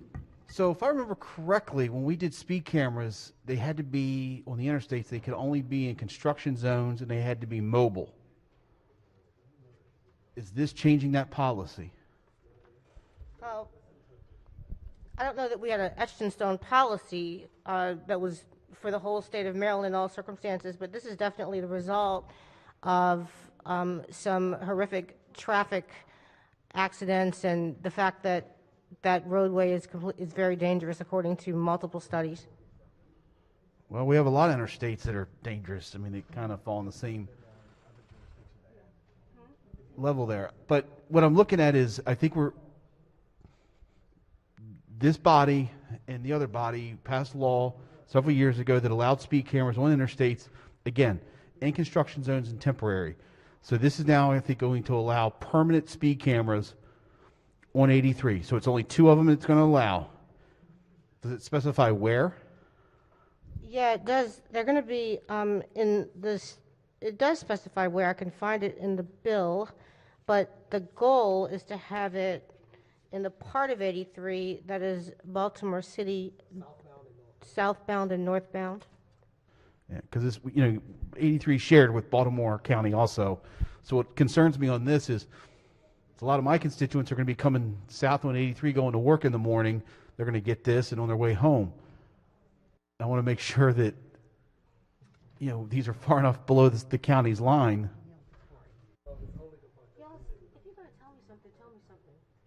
Mr. President, can we special order this bill till tomorrow so we can get some of these questions I think there may be an answered? objection to the special order. Let's check with the floor leader. No, I would resist a special order on the bill. All right. Mr. President. Question, the senator has moved to special order the bill. On the motion special order, Chair recognizes the Chair of the Baltimore City Delegation. I was going to see if the floor leader would yield. I wanted to answer a couple of the questions that was previously asked in reference to... Senator, this is on the motion special order, so if the senator wants to speak on the motion... I'll speak on the motion. I just wanted to say I think that I'm going to agree with the floor leader and reject the motion. This is not the first time that this is being done. This has already been done in Prince George's, Mr. President, on Indian Head Highway. This was several years ago where we felt as though this body in the opposite chamber actually felt as though there were a number of accidents, there were a number of deaths that took place, and that this was important in reference to making sure that we can address this issue. When they dealt with it in Prince George's in reference to the deaths that was taking place on that specific highway, they made sure that those resources that was generated from those speed cameras addressed specifically that highway, not anything else, and specifically that highway, and this is modeled after that piece. So I will once again just say to reject the motion to special order at this moment, because this is not setting any type of precedent. The precedent has already been set, and we're addressing something that's very serious in the city of Baltimore. Thank you. Thank you, Senator. On the motion of special order, Chair recognizes the Senator from District 6.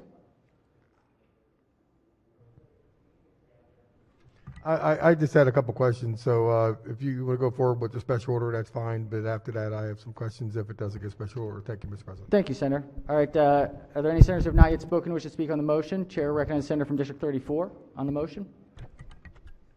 Thank you, Mr. President. Just to clarify, this is not like the other highway. This is an interstate. This is part of the interstate highway system. And there are lots of pieces of the interstate highway system that have had accidents on them.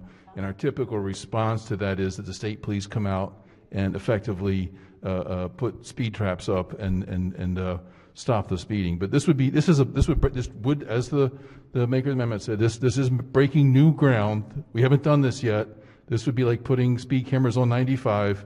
This is a big change. So I would support the senator's motion for special order. Thank you, Senator. All right. On the motion of special order, Chair recognizes the Senator from District 40, followed by Senator from District 5, but Senator from District 40 on the motion. Thank you, Mr. President. Just to clarify for my colleague, this is a unique situation. As you all know, I used to work for the city of Baltimore.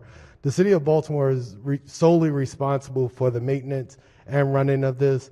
The state police has no jurisdiction right now along 83. It's the primary responsibility of Baltimore City Police Department. So this is a lot different and unique than any other place in the state. So I just wanted to provide that clarification and support the chair of the Baltimore City Senate delegation, and please reject the special order. Thank you, Senator. Chair recognizes Senator from District 5 on the motion. May I ask the maker of the motion a question for this special order? Senator, it would just be to clarify on the motion is the only question that would be in order. Yes, sir. I had a question about is part of the rationale we should special order it so we can consider. I know for local government in Baltimore City, I believe there's been at least one or two councilmen that have suggested knocking 83 down. So, Senator, the question has to be about the clarification of the motion, not on the substance underlying the question. My apologies, Mr. President. I'll withdraw the question. I do support the special order. Let me at least Thank answer you, Senator. Why I was pushing for a special order. Senator, stop, please. We have senators who wish to speak that have not yet spoken. Whoa. Oh, we don't. We are. Do we have any senators that wish to speak that have not yet spoken on the motion? Chair recognizes the senator from District 10. For colleagues who are saying that this is not applicable because it's state and not city, I would just say, and I live not in Baltimore City, but I frequently use this road. It is poorly designed, high volume of traffic, daily accidents, many curves, and just a major problem. What the what the bill is attempting to do is very important. It would save tons of lives. Thank you, Senator. Are there any further senators who have not yet spoken? If not, the chair recognizes the maker of the motion on the special order. Thank you, Mr. President. The reason I asked for the special order is there was several senators huddled over there trying to answer some of my questions. And I was trying to speed up the process, saying, look, let's special order it till tomorrow. Let me look at some amendments and move the process along. That's all I was trying to do. Thank you, Senator. All right, chair recognizes any further discussion on the motion? On the motion, all in favor of the motion, say aye. Aye. Opposed, nay. No. The noes have it. The motion fails. Question before the body is on the two amendments. Any further discussion on the amendments? Mr. President? Yes, chair recognizes Senator from District 6. I have a question for the floor leader. For the floor leader, Senator may proceed. Thank you. Just knowing this area, and I know somewhat the specifics of talking about part of the 883 is in the city and the responsibility there. part of 83 also is in the county. And people that come from the county, matter of fact, come from Pennsylvania, come down through that area into the city. So, and knowing at times where they have put these cameras, these monitors, that have you ever, and have they ever taken some type of, task force or anything, finding out that where they have these type of monitors, that there's more accidents because people know this? That there are more accidents because people know? People know at times where these monitors are. Matter of fact, the cameras and monitors that they have in certain places, okay? And I believe at times they have created more of a problem. And in areas where they've had these, have you ever heard this?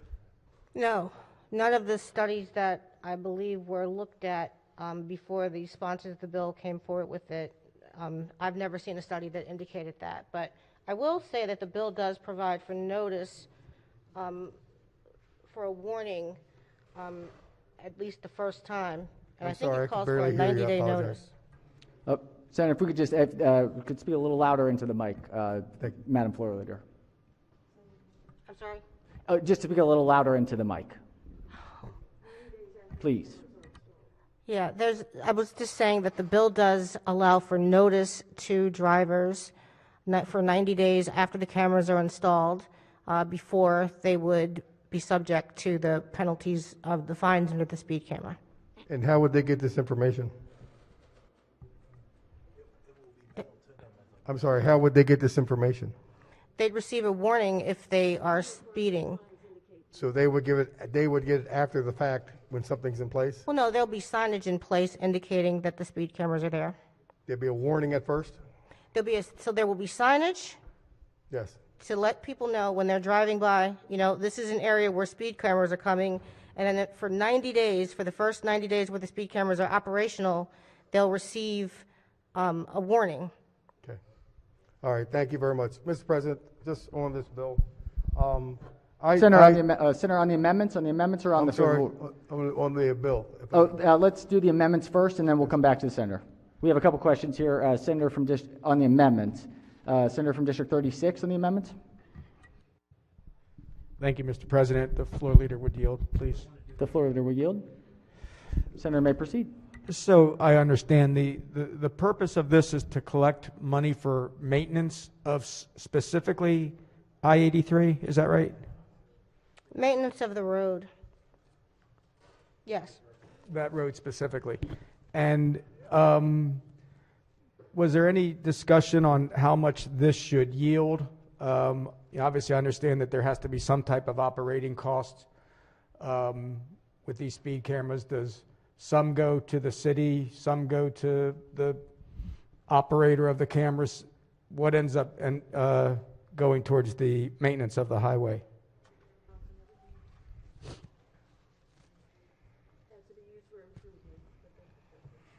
I believe that under the bill, the city can recover its cost for the operation of the speed cameras, and that everything else that the city recovers is used for the improvement of the road. Is it earmarked specifically to Interstate 83? Yes. Okay, and it didn't give any indication of what percentage of the fines collected are to operate these cameras, and what percentage would be actually used for the repairs and maintenance? No. Interesting. Okay, thank you very much. Thank you, Senator. All right, Chair recognizes the Senator from District 8 on the amendments. Thank you, Mr. President. I just have a couple questions, and one is you get a warning, but that's only for the 90 days when it's first there? Yes. Okay, so after the 90 days, you don't get a warning, you just get your regular citation. Okay, and how fast, how many miles per hour can you go past the regular speed limit? Usually it's 12 miles an hour. Okay, And it that's would be still in this case, that's the general thing. Okay, all right, thank you. Thank you, Senator. All right, Chair recognizes the Senator from District 21. Thank you, Mr. President. Oops. My apologies. I'd like to speak on the favorable report. Is that appropriate? Not yet, not yet. We're still on the amendments. I'll wait. Okay. Thank you, Senator. All right, on the amendments, any discussion? If not, all in favor of the amendment say aye. Opposed, nay. The ayes have it. The two amendments are adopted. Question now is on the favorable committee report. We have the Senator from District 6, followed by the Senator from District 21 on the favorable committee report. Okay. Thank you, Mr. President. Just to say, what I find out, and as I have talked to many people, that, for instance, these type of apparatuses, the things that go out into neighborhoods or to streets or to places that people use and know what's there and eventually find out otherwise, they're cautious, but at times it does cause accidents. I've seen that firsthand, and people have said that. And I believe we all know at times when we put things out, I think it's for the better. But at the same time, I think it causes incidents, it causes accidents. And something like this, I believe, on an interstate can even more so be detrimental. So just knowing something like this, Mr. President, that I couldn't vote for that. So thank you, Mr. President. Thank you, Senator. All right, Chair recognizes the Senator from District 21. Thank you, Mr. President. I'm speaking in favor of the favorable committee report. This is an issue we all have dealt with, or most of us have dealt with over many years. And I've watched this very closely. I've watched it particularly in Prince George's County, not as closely as the senator from the 26th in terms of 210, but I've watched it in terms of Route 1. And in fact, a couple of years ago, I sponsored legislation to make sure that we could do speed cameras on Route 1 near the University of Maryland, and not just near elementary schools and other places, because we got a real problem. It's obviously different from I-83. But what's not different is that speed cameras are proven effective. I've looked at the data in detail in my district. And when you first put them in, you collect a lot of revenue because people are still speeding. And then every year, you collect less and less revenue because people slow down, which is the whole point. So number one, they're very effective from protecting people from accidents on the highway. But the other piece of it that I've always felt very strongly about, and particularly in Baltimore City, I support the delegation, is do we want our police catching speeders or catching crooks? Speed cameras can't catch crooks. Police can catch crooks. Speed cameras can catch speeders. So every time we invest in the speed camera technology, we're making all of us safer in our communities, in our homes, in our businesses, as well as on our highways. So I strongly support this report. Thank you, Senator. Chair recognizes the Senator from District 45 on the report. Thank you, Mr. Senate President. On the report, I just wanted to, I feel as though it's very important to speak as the Baltimore City Delegation Chair in reference to the due diligence that the Baltimore City Delegation took in reference to this bill. As it was stated, warning. Most warnings are given for 30 days. They're not given for 90 days. We gave 1/4 of the year in reference to warning citations so that folks would know that this was taking place. The number of cameras is explicitly listed in the bill. It's not like it's 3, it's not 4, it's not 50, it's 2. It's the dollars that are going towards this is not going to other purposes. It's going specifically to that road. We also made sure that that didn't supplant the dollars that were already going to that road, to make sure that it's going to the improvement in the safety of that road. There have been deaths. There have been accidents. It's also explicitly clear that this bill sunsets at some point in time so that we can take a look at how this made sense or if it did not make sense from that standpoint. And most importantly, one of the most important conversations that's going on this year is in reference to public safety. And not once did I hear the amount of time in reference to Baltimore City police officers that spend in reference to the accidents that happen at this place and how we can get our police officers back on the street and doing community policing versus writing reports and calling tow trucks in reference to the accidents that happen on I-83. And I'm going to leave you all with this because I'm not sure if it's clear. But right there at the beginning of the bill, it does say Baltimore City, and I just wanted to make sure that everybody know that this is a local bill. Thank you, Mr. President. Thank you, Senator. Chair recognizes Senator from District 8 on the report. Thank you, Mr. President. I can say I've been down this road before, and let me tell you, they're at our schools, they're at our nursery schools, and I think it's the best thing ever. And you may think it's not me talking, but it is. If you're going 12 miles over the speed limit, you're going way too fast. And according to things that I've heard on the radio, the National Road Association said that accidents are worse now than ever because of the COVID. People think because there weren't as many cars on the road, they were going in excess of over 100 miles an hour, and it's time we put a stop to the speeders. My road, Bel Air Road, had 3 terrible accidents within a week, a couple weeks ago. And so my phone was ringing off the hook, and people were saying, you got to do something. So the city is doing something about the speeding on 83, and I agree. Thank you. Thank you, Senator. Chair recognizes Senator from District 7 on the report. Thank you, Mr. President. I just want to get up. My reason in my objection to this is the permanent placement of these speed cameras. I know where they are at the schools, and I watch people. They're flying along. They get to the school, quarter mile before it, they slow down. They go through the speed camera. As soon as they get past it, back on the accelerator. They had these on 95 when they were doing the toll lanes. They were building them because they were allowed for temporary purposes. At night, I'd go home. I'd see people flying up 95. The minute they got to where they knew where they were, because you could always tell because there would be a porta pot because they were temporary. That's where the guy, if they had to go to the restroom, they had a porta pot. You'd see cars slow down, and it would cause a bottleneck, and people slowing down as they're trying to go slow enough past the camera. As soon as they got past it, back on the accelerator. And I understand 83.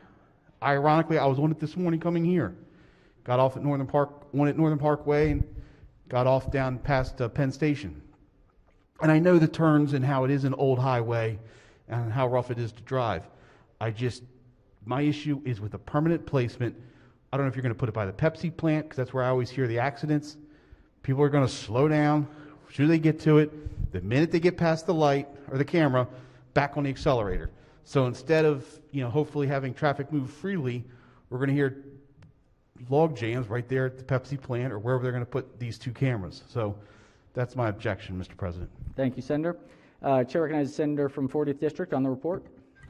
Thank you, Mr. President. I just want to remind my colleagues that I-83, at least the portion that is owned, operated, and patrolled by the city of Baltimore, the design would not currently be approved today. It's a really old stretch of land. But I just wanted to share a couple of statistics with you all that was done by Washington College, who completed a crash analysis that was submitted to the Baltimore City Police Department, Maryland Stadium Highway Administration, that was conducted between 2015 and 2019. More than 2,000 crashes, 50 high injury and severe. From March the 5th to March the 12th of 2020, just last year, cameras mounted on I-83, these were not active cameras, southbound at 41st Street from 6 a.m. to 8 p.m. and tracked over 350,000 cars.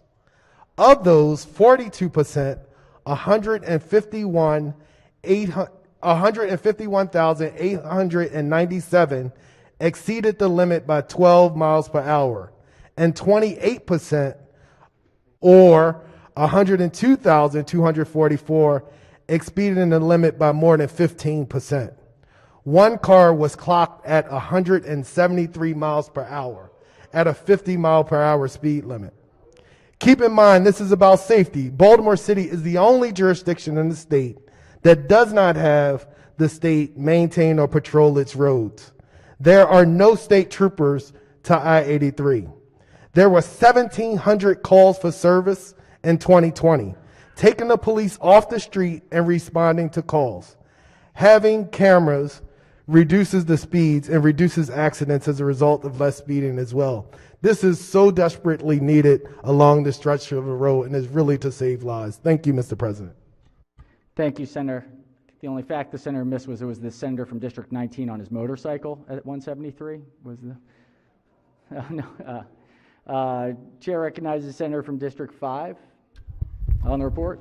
Thank you, Mr. President. Tough act to follow, picturing the senator from District 19 on a motorcycle. But I hear the voices of my colleagues from the Baltimore City delegation. And I understand it feels like maybe just attacking or whatever from us that have spoken on this. I think I have some concerns about how these speed monitoring systems work, and I don't know if I understand the desire to want to promote safety.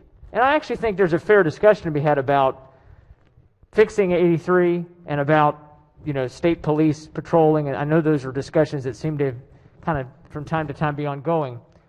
Could I ask the floor leader just one other question about this? Will the floor leader yield for a question on the report? Senator may proceed. Of course. I'm sure you remember there was a bit of a scandal about speed cameras in Baltimore City, and it's happened other places too, not just Baltimore City, but specific in Maryland. Baltimore City had a big problem with a few years ago when speed cameras were audited and found to have a number of false positives and a number of other issues. What assurances do people have that this won't happen now? Are there safeguards now in place, or do we have to worry about a procurement that might come out with a speed camera system that would have similar problems?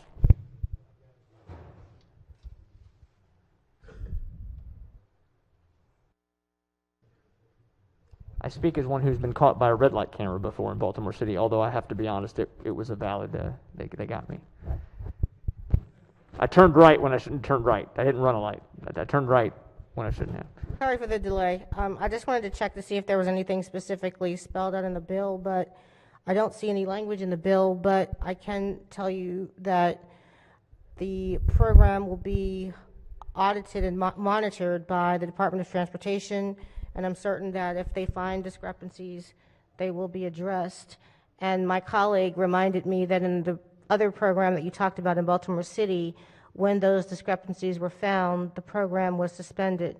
So I would believe that the same thing would happen here. I'd also just put out there that, as was indicated before, that this was permanent. It's not actually permanent. It's a 5-year sunset. So I would say that, this is something that if it's not going to be effective, one, it's going to be monitored, but two, it is not going to be something that will have to last forever, especially if it's not working. Okay, it is good that there's a sunset on this. I think there should always be a sunset on things like this.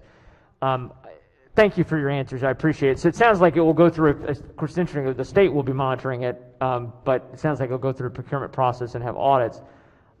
My concern, Mr. President, so people who may wonder, why are some of us getting up on this? I mean, our constituents use 83, but I think it's really, for me, more an issue of, I have a lot of concerns about the surveillance state. We've always had a problem with speed monitoring, even though I understand that the intentions may be good. Always have had a concern about speed monitoring systems and some of the concerns about not just tracking and just monitoring what we're doing, but also it's been borne out that there have been problems with these kind of speed monitoring systems, that they're not always equitable. People can't contest them in court either. So I actually have an idea maybe to make this bill a little bit better, but I've ordered an amendment, but I can just offer it on third reader. But I wish we would not do this. I do not at this point support the bill. I appreciate the time to ask a couple of questions and make some comments. Thank you, Senator. Chair recognizes the Senator from Prince George's on the report. 26. Thank you, Mr. President. Well, I can tell you for sure that I don't travel that much on 83, but I can tell you on a daily basis I travel 210, which is Indian Head Highway in Fort Washington, Maryland. And prior to the institution of cameras on 210, 210 was listed as the #1 highway in fatalities in the state of Maryland. And since that has taken place, I can assure you that we have seen a significant decrease in the number of fatalities and other accidents along 210, including improved safety techniques and other things along 210. So I'm in full support of this, and I hope you will too.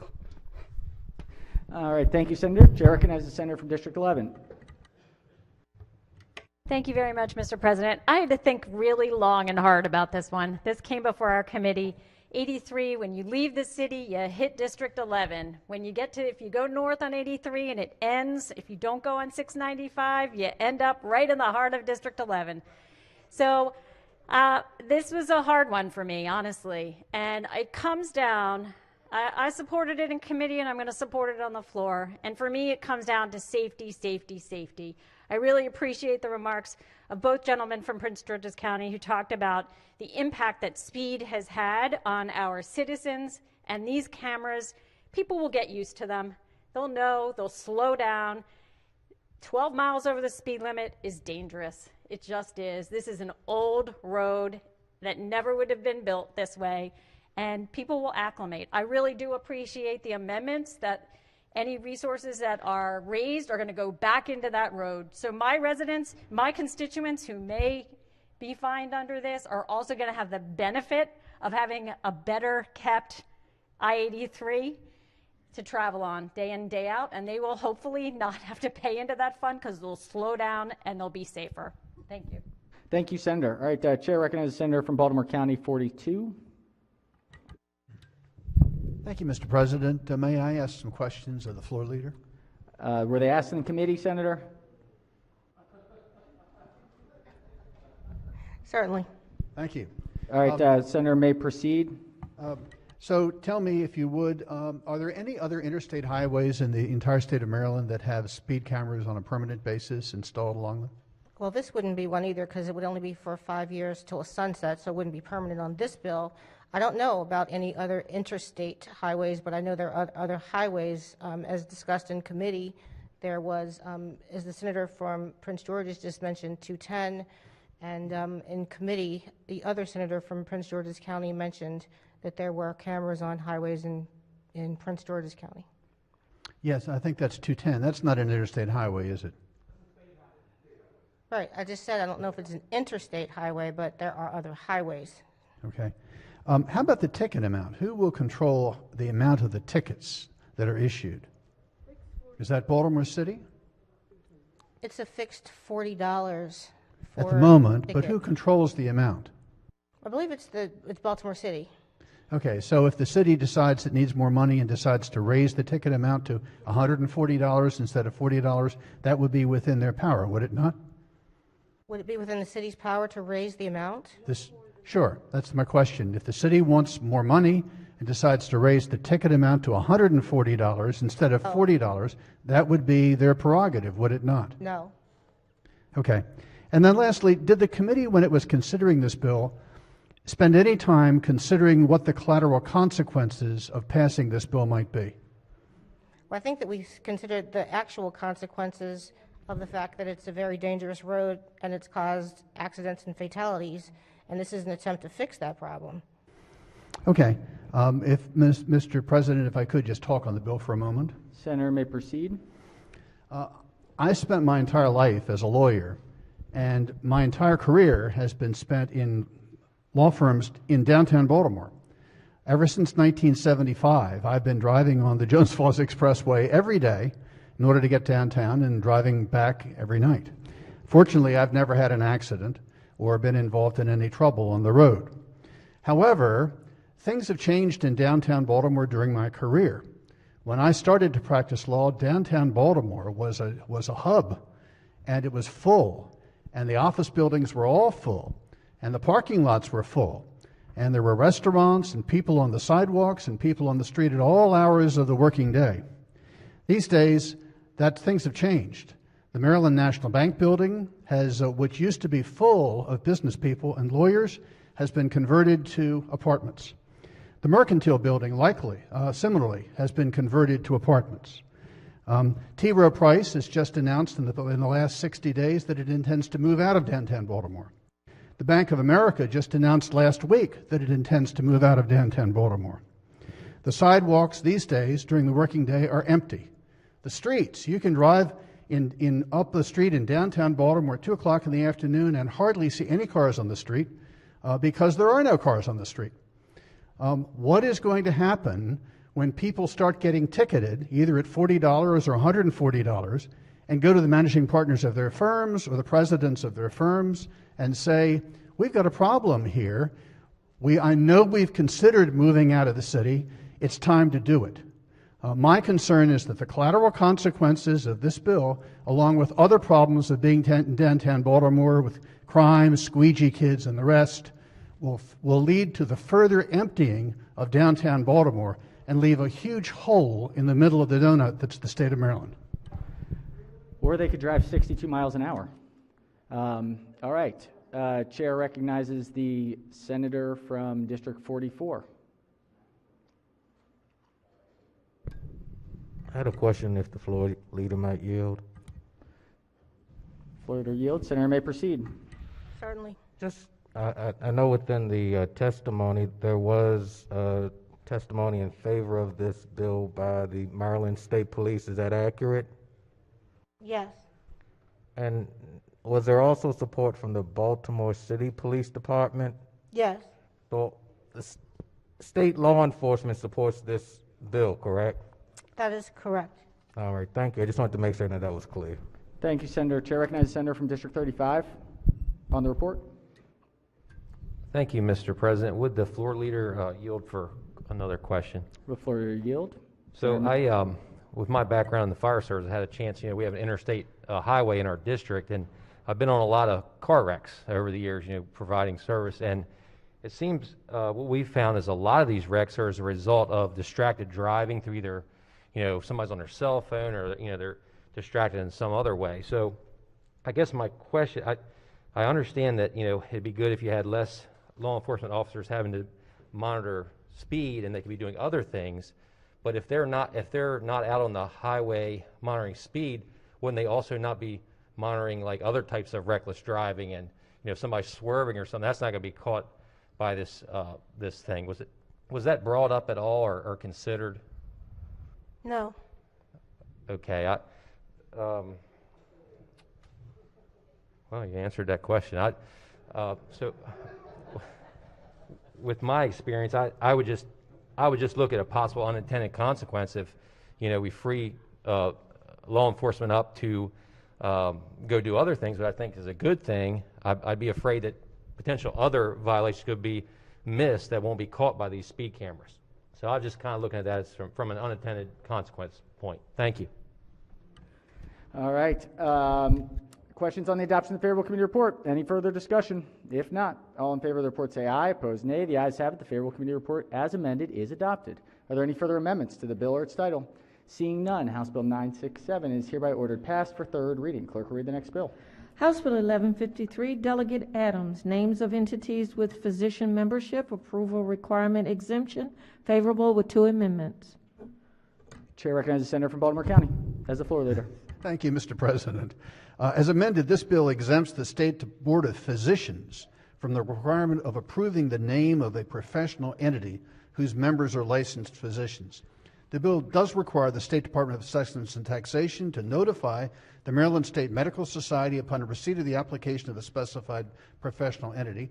And when MedChi receives a specified notice from SDAT, they may either take no further action or initiate an investigation, or if there's reason to believe that the name is deceptive or misleading, they will refer the application to the Maryland Department of Health for further action. There are 2 committee amendments. The first is technical. The second removes a required notice to the Board of Physicians and allows the society to refer a name to the Department of Health rather than the Office of the Attorney General. There was no opposition to this bill. The vote of the committee was unanimous. I move the adoption of the 2 amendments and the favorable committee report. Floor leader moves for the adoption of 2 committee amendments and the favorable committee report on the amendments. Any discussion? If not, all in favor of the amendment say aye. Opposed, nay. The ayes have it. The 2 committee amendments are adopted. The question now is on the favorable committee report as amended. Any discussion?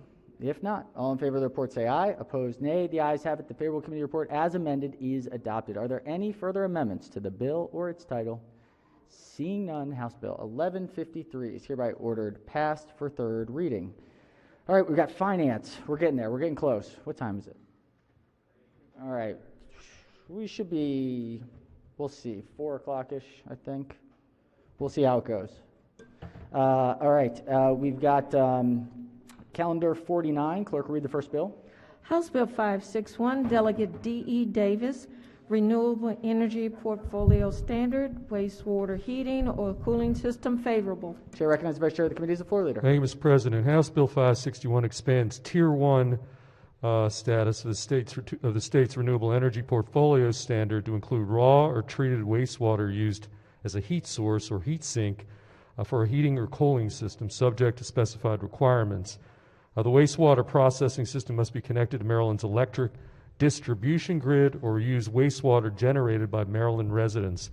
There are no amendments, no fiscal impact. There was no opposition. The committee hearing vote in the committee was unanimous. Move the amendments and the adoption of favorable committee report. Floor leader moves for the adoption of the favorable committee report. Chair recognizes Chair JPR. Thank you, Mr. President. I just want to say that this is a fantastic piece of legislation, that the sponsor of the bill is a fantastic individual. I'll be supporting this bill. Thank you very much. Yes, I agree. Senators move the favorable committee report. Are there any further discussion on the report? If not, all in favor of the report say aye. Opposed, nay. The ayes have it. The favorable committee report is adopted. Are there any amendments to the bill or its title? Seeing none, House Bill 561 is hereby ordered past the third reading. Clerk will read the next bill. House Bill 581, Delegate D.E. Davis, Labor and Employment Standards during an Emergency, Maryland Essential Workers Protection Act, favorable with one amendment. This is an emergency bill. Chair recognizes the Senator from the 47th District as the floor leader. Thank you, Mr. President. The COVID-19 pandemic obviously has been devastating, particularly to our essential workers, and this piece of legislation seeks to provide some relief for both the current situation and the future. House Bill 581 is an emergency bill that establishes various safety protections and benefits for essential workers and various requirements for essential employers when the governor proclaims a catastrophic health emergency due to a communicable disease. An essential employer must comply with existing federal and state safety standards, provide safety equipment subject to availability, and pay for the cost of testing if an essential worker does not have access to a free test or if insurance or other benefits do not cover the cost. If the federal or state government provides funding for public health emergency leave, an essential employer must provide up to 112 hours of paid leave for full-time workers and lesser amounts for part-time workers. Within 2 weeks of the bill taking effect, the Secretary of Labor must adopt a federal emergency temporary standard for COVID-19 if one has been promulgated. Otherwise, the Secretary must adopt a state standard on or before August 1st, 2021. The Maryland Department of Health, in consultation with others, must develop a template emergency health preparedness plan that provides for a coordinated response to complaints about unsafe working conditions on or before October 1st, 2021. The same agencies must report to the General Assembly on potential legislation to enhance the agency's enforcement of authority.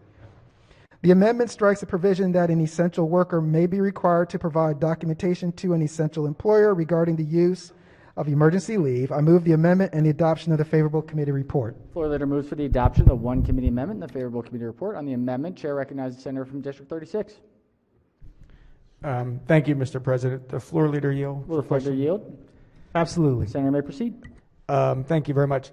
Just specific to the amendment, obviously we had a bill that had an awful lot of work that was done to it by not just the House members, but several members in the Senate as well, and kind of got to a place that a lot of people were, both sides were kind of in agreement, didn't love it, but didn't hate it, but we probably got a fairly good piece of legislation given the importance of this issue. But we took out something that many thought was very important, and that was the potential to require a essential employee to provide documentation of their absence or their use of the public emergency leave. That's very different than what we have in our current, or that was actually the same as what we have in our current paid sick leave legislation. Why did we decide that we needed to change that potential to require employees to provide this information? Thank you, Senator. First of all, it is not the same as is in our current sick leave that we have in statute. Secondly, this is clearly a completely new and separate benefit that we are placing into place. It has entirely separate set of of requirements that are there that really are more tailored to the specifics of a communicable health pandemic situation, including the different types of things, as we talked about in committee, of how you would be able to access this leave. So it is very different, and it really also speaks to something that we did talk about at great length in our committee, which is that it is extremely important that if someone is sick or if someone has conditions where they may have been exposed and therefore they are exposing other people in the workplace, we want to make sure that there is not a barrier to them further potentially getting other people sick.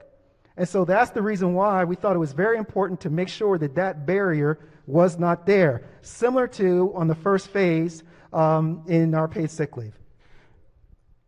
Okay, but under the paid sick leave guidelines statute, it says an employer may require an employee who uses earned sick and safe leave to provide verification and that the leave used was used appropriately under Section A of this section, and then it goes further. So that is the same language that this had, where it says, the same thing that was amended out, an essential employer may require an essential worker who uses public health emergency leave to provide documentation. And I think that's why it came over that way, that these two were in alignment, and now it seems that we've taken that language out and it's no longer in alignment with the paid sick leave legislation.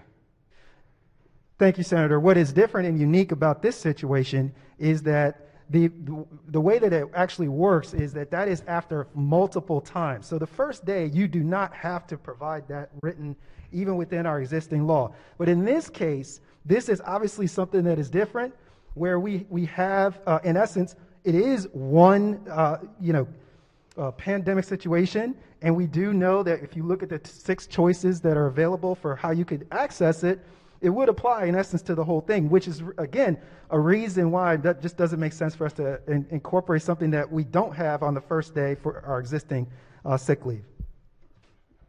Okay, well, I resisted the amendment in committee, and I will vote against the amendment here or in opposition of it. I think we should keep the two the same. I understand there's a difference in paid sick leave and the leave that is provided under a future pandemic, but it's very important to know paid sick leave is something that we have determined, as was said in committee, that we don't want sick people coming to work. And you had made that point, and I think we all agreed with that. But as you also said, there's also 6 reasons in this piece of legislation in which somebody could use the public emergency health leave. And those are also not necessarily related specifically to the employee themselves.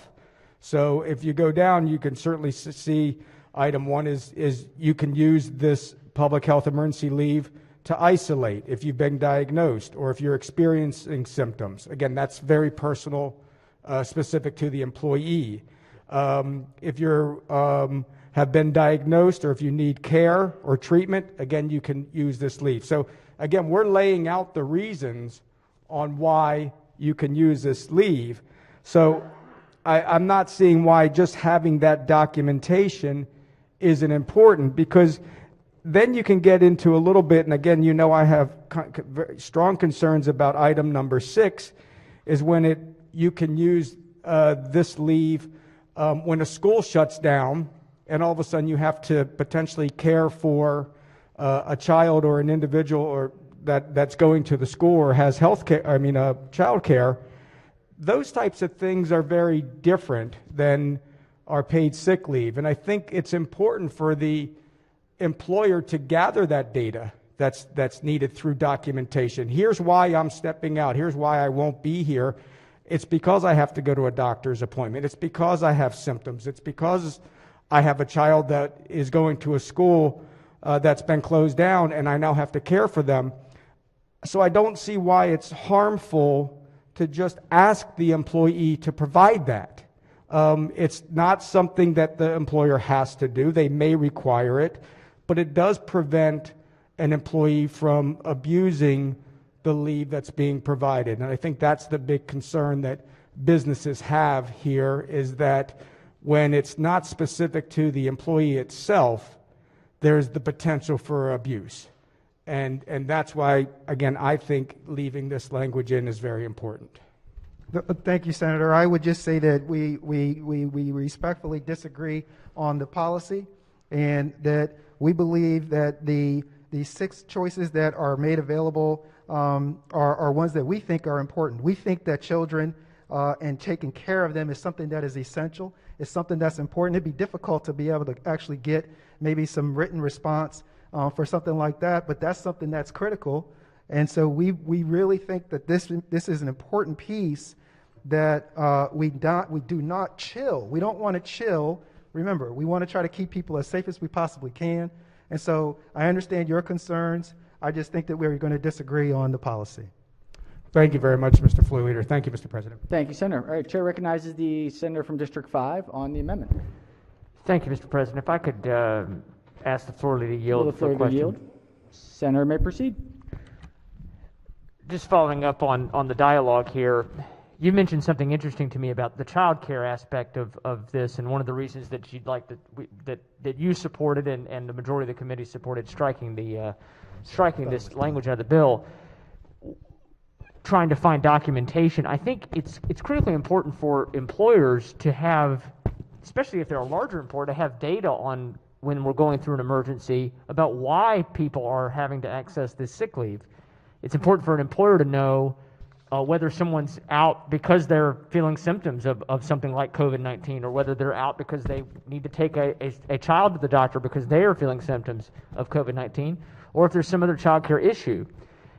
Typically, it would be, wouldn't you agree that it would be relatively simple to promulgate regulations to where there's a uniform kind of notification if it's something dealing with child care or taking care of a family member? I'm sorry, Senator, was there a question? We had the amendment had that we could promulgate regulations. It's not hard to come up with a very uniform sort of doctor's note kind of notification for I have to take care of a family member or a child. But by striking the amendment, we really are requiring wouldn't you agree, we're just requiring no documentation at all for why someone's accessing this very special benefit? Well, yeah, Senator, first of all, I think that thank you for reiterating that it is a special benefit where it's a very narrow situation that we're talking about. We're talking about a situation of a global pandemic and a situation where you have people who find themselves in a situation where they need to for the protection of themselves and for the protection of others, they need to take this leave. They need to take this leave. So that's what this is about. And that is the only part that this is about. And so what we think is that when we look at the different ways that they can that can be shown, for example, to isolate without an order because the worker is diagnosed with the disease, or if they're experiencing symptoms, those are the kinds of things that we know you don't necessarily have some written communication, but we want to make sure that the people aren't, that they do not potentially spread it further. And so while, again, I understand we already had this conversation, obviously, in our committee, and we did obviously come out on different sides of this, but clearly, I think that this is a good piece of policy. Thank you for your answer on that. This bill, in the bill, we're talking about federal funds being available to pay for this, correct? That is correct. For businesses if they're using, they'd be able to use federal funds prospectively if federal funds were available for paid leave, correct? This is only with regard to, as you said, with the right. Yeah, with federal funds. Correct. So a concern that's been raised to me even since we left the committee room is that businesses are required to document very carefully how they use federal funds if those funds have been provided for a specific purpose, which they typically are. So by not having any sort of verification, my view is we would be putting businesses in danger of being in trouble because they're not documenting properly why they're using these federal funds properly. And that did not come up in our discussion in committee. It's one of the hazards of kind of having to vote something, pretty quickly after a bunch of amendments here late in session. Committee staff or can you comment on that? And I didn't raise that in the committee because I didn't really realize that was an what issue. I would say is this. We are not sure. So remember, we're trying to establish guidelines and guardrails, and also trying to establish what we think is important. What we don't know yet are going to be some of those requirements that would come with any of the federal money or the requirements that are there. Those are not yet there, but we are now establishing these guardrails. We're establishing what we think is important and how we would like to manage them as they come.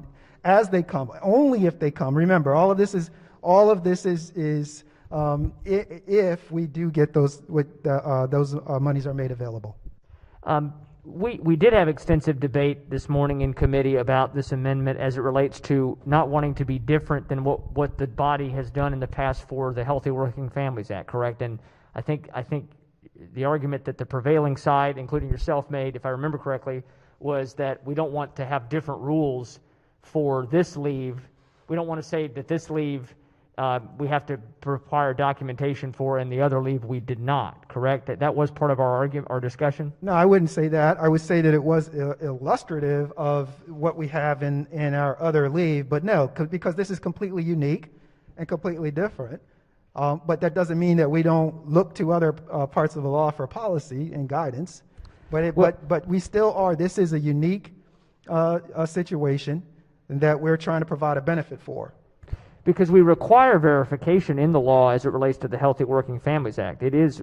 I didn't know this morning, but we don't require. We have a may, which is what the amendment strikes out may language. It was saying that the employer may require an employee and may deny it. So we struck that out, but in the current law under the Healthy Working Families Act, we say the employer may require. Is my understanding, but yeah. And again, this is a different kind of leave, as I mentioned, and it's so. Okay. I just wanted to clarify that because I didn't know that in the committee and I didn't raise that issue, so I appreciate the clarification.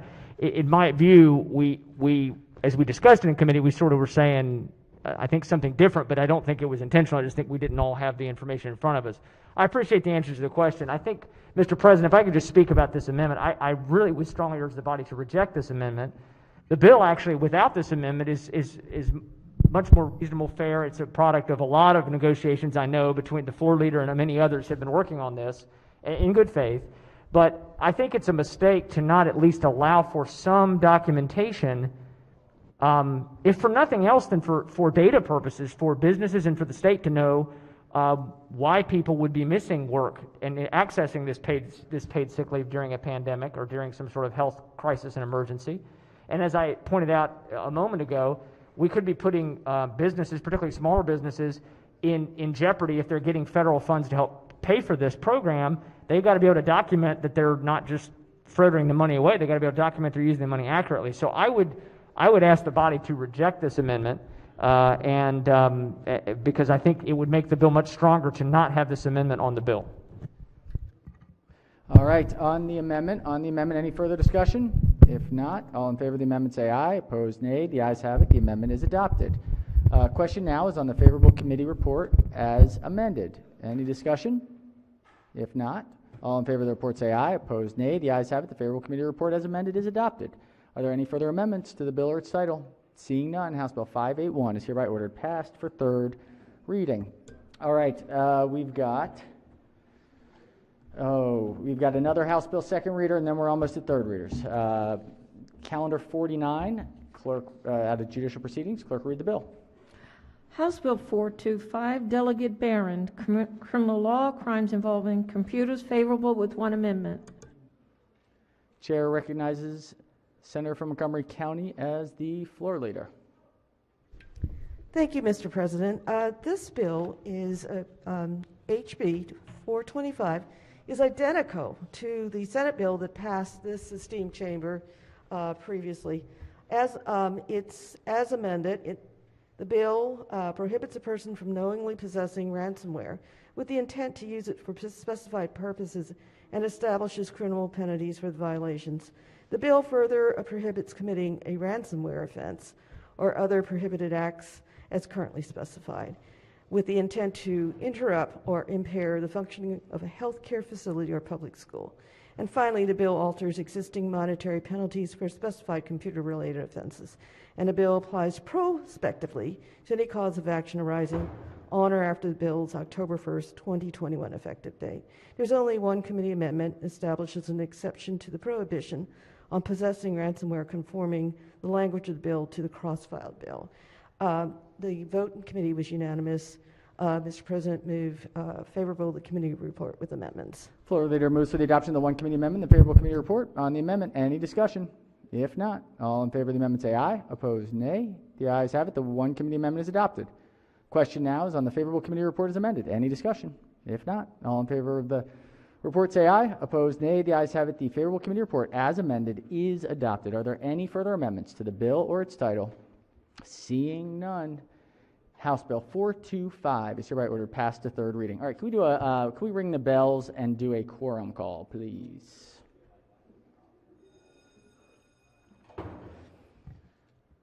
All right, quorum call.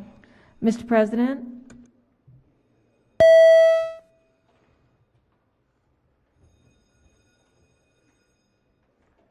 all right.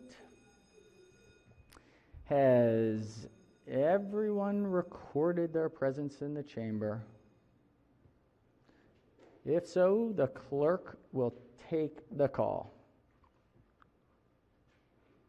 With 46 members in the chamber and a quorum being present, the Senate of Maryland remains in session. We have third reading calendar number 36. Clerk will read the first bill. House Bill 23, Delegate Stein, Personal Information, State and Local Agencies, Restrictions on Access, Maryland Driver Privacy Act. All right, House Bill 23 is on third reader for final passage. Any discussion? If not, the clerk will call the roll. Mr. President, has everyone recorded their vote? Anyone wish to change their vote, explain their vote? If not, the clerk will take the call. With 32 votes in the affirmative, House Bill 23, having received a constitutional majority, is declared passed. Clerk will read the next bill. House Bill 126, Delegate Moon, Public Safety, Pretrial Services, Program Grant Fund, Extension and Program Requirements. House Bill 126 is on third reading for final passage. Any discussion? If not, clerk will call the roll. Mr. President, has everyone recorded their vote? Anyone wish to change their vote, explain their vote? If not, the clerk will take the call. With 46 votes in the affirmative, House Bill 126, having received a constitutional majority, is declared passed. Clerk will read the next bill. House Bill 207, Delegate Wilson, Nursing Homes, Resident Change in Condition, Notification and Consultation with Physician. House Bill 207 is on third reader for final passage. Chair recognizes the senator from Frederick County. Just ask the special order this bill till tomorrow. All right. Are there any objections to the senator's motion? Without objection, so ordered. Clerk will read the next bill. House Bill 310, Delegate Learman, Maryland Arts Capital Grant Program. House Bill 310 is on third reader for final passage. Any discussion? If not, the clerk will call the roll. Mr. President, has everyone recorded their vote? Anyone wish to change their vote, explain their vote? If not, the clerk will take the call. With 47 votes in the affirmative, House Bill 310, having received a constitutional majority, is declared passed. Clerk will read the next bill. House Bill 316, Delegate Smith, Conditions of Pretrial Release, Home Detention Monitoring. House Bill 316 is on third reader for final passage. Any discussion? If not, clerk will call the roll. Mr. President, has everyone recorded their vote? Anyone wish to change their vote, explain their vote? If not, the clerk will take the call. With 47 votes in the affirmative, House Bill 316, having received a constitutional majority, is declared passed. Clerk will read the next bill. House Bill 495, Delegate Polakovich-Carr, Income Tax, Internal Revenue Code Amendments, Decoupling. House Bill 495 is on third reading for final passage. Chair recognizes the senator from District 5. Thank you, Mr. President. I'd like to special order this bill until Monday.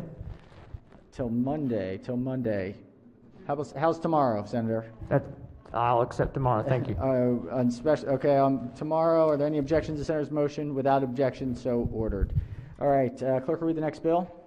House Bill 619, Prince George's County Delegation, Prince George's County Speed Monitoring Systems, Residential Districts, Prince George's 30221. House Bill 619 is on third reader for final passage. Any discussion? If not, the clerk will call the roll. Mr. President, has everyone recorded their vote? Anyone wish to change their vote, explain their vote? If not, the clerk will take the call. With 40 votes in the affirmative, House Bill 619, having received a constitutional majority, is declared passed. All right, we've got House calendar number 37. Clerk will read the first bill. House Bill 627, Prince George's County Delegation, Prince George's County Vehicle Height Monitoring Systems, Prince George's 30521. House Bill 626 is on third reader for final passage. Any discussion? If not, the clerk will call the roll. Mr. President, Has everyone recorded their vote? Anyone wish to change their vote, explain their vote? If not, the clerk will take the call. With 47 votes in the affirmative, House Bill 626, having received a constitutional majority, is declared passed. Clerk will read the next bill. House Bill 1058, Delegate Stewart, Public Ethics, Disclosures, Training, and Use of Confidential Information, Integrity, and High Office Act. House Bill 1058 is on third reader for final passage. Any discussion? If not, clerk will call the roll. Mr. President, Has everyone recorded their vote? Anyone wish to change their vote, explain their vote? If not, the clerk will take the call. With 47 votes in the affirmative, House Bill 1058, having received a constitutional majority, is declared passed. Clerk will read the next bill. House Bill 1180, Delegate Hill, Property Tax Credit, Airport Noise Zones, Eligibility. Chair recognizes House Bill 1180 is on third reader for final passage. Chair recognizes Senator from District 30. Thank you, Mr. President. I'd like to special order this bill until the appropriate time tomorrow. All right, are there any objections to Senator's motion? Without objection, so ordered. Clerk will read the next bill. House Bill 1211, Delegate D. Barnes, Economic Development, Maryland Technology Development Corporation, Pre-Seed Builder Fund. House Bill 1211 is on third reader for final passage. Any discussion? If not, the clerk will call the roll. Mr. President, Has everyone recorded their vote? Anyone wish to change their vote, explain their vote? If not, the clerk will take the call. With 47 votes in the affirmative, House Bill 1211, having received a constitutional majority, is declared passed. Clerk will read the next bill. House Bill 1252, Delegate Sample Hughes, Income Tax Credits for Preceptors in Areas with Healthcare Workforce Shortages. House Bill 1252 is on third reader for final passage. Any discussion? If not, the clerk will call the roll. Mr. President, Has everyone recorded their vote? Anyone wish to change their vote, explain their vote? If not, the clerk will take the call. With 47 votes in the affirmative, House Bill 1252, having received a constitutional majority, is declared passed. Clerk will read the next bill. House Bill 1328, Delegate Feldmark, Economic Development, Broadband Providers, Joint Trenching and Fee Building Out Broadband Act of 2021. House Bill 1328 is on third reader for final passage. Any discussion? If not, the clerk will call the roll. Mr. President, Has everyone recorded their vote? Anyone wish to change their vote, explain their vote? If not, the clerk will take the call. With 47 votes in the affirmative, House Bill 1328, having received a constitutional majority, is declared passed. Clerk will read the next bill. House Bill 1375, Delegate Kelly, Health Insurance Exchanges, Electronic Health Information Sharing and Disclosure. House Bill 1375 is on third reader for final passage. Any discussion? If not, the clerk will call the roll. Mr. President, Has everyone recorded their vote? Anyone wish to change their vote, explain their vote? If not, the clerk will take the call. With 47 votes in the affirmative, House Bill 1375, having received a constitutional majority, is declared passed. All right, we've got a Senate third reading calendar. Before we go to the calendar, we have a motion from the majority leader. Thank you, Mr. President. I would like to move to suspend the rules to do two readings in one day on calendar number 65. All right, the majority leader has moved to suspend Rule 24 for the purpose of two readings in the same day. These are Senate bills to get over to the House before their session this evening. Are there any objections to the senator's motion? Yes, Chair recognizes. I'm sorry, we're just trying to see what is that calendar. Oh, it's not. What are the bills, I guess? It's the ones that we had today that were Senate bills. Could we have the calendar come up on our? If we could, let's call the calendar up. So if we could pull up calendar number 65. Starts with Senate Bill 23, ends with Senate Bill 916. Do we have it up there? Okay. All right, any objections to the senator's motion? Back to the motion to suspend Rule 24. If there are no objections, without objection, so ordered. Rule 24 having been suspended, clerk will read the first bill. Senate Bill 23, Senator Heddleman, Condition of Pretrial Release, Home Detention Monitoring. Senate Bill 23 is on third reader for final passage. Any discussion? If not, the clerk will call the roll. Mr. President, Has everyone recorded their vote? Anyone wish to change their vote, explain their vote? If not, the clerk will take the call. With 47 votes in the affirmative, Senate Bill 23, having received a constitutional majority, is declared passed. Clerk will read the next bill. Senate Bill 137, Senator Zucker, Maryland Transit Administration Conversion to Zero-Emission Buses, Zero-Emission Bus Transition Act. Senate Bill 137 is on third reader for final passage. Any discussion? If not, the clerk will call the roll. Mr. President, Has everyone recorded their vote? Anyone wish to change their vote, explain their vote? If not, the clerk will take the call. With 45 votes in the affirmative, Senate Bill 137, having received a constitutional majority, is declared passed. Clerk will read the next bill. Senate Bill 269, Senator Ellis, Property Tax Exemption, Disabled Active Duty Service Members, Disabled Veterans, and Surviving Spouses Refund. Senate Bill 269 is on third reader for final passage. Any discussion? If not, clerk will call the roll. Mr. President, Has everyone recorded their vote? Anyone wish to change their vote, explain their vote? If not, the clerk will take the call. With 46 votes in the affirmative, Senate Bill 269, having received a constitutional majority, is declared passed. Clerk will read the next bill. Senate Bill 859, Senator Hayes, Department of Housing and Community Development, Appraisal Gap from Historic Grid Lining Financial Assistance Program Establishment. Senate Bill 859 is on third reader for final passage. Any discussion?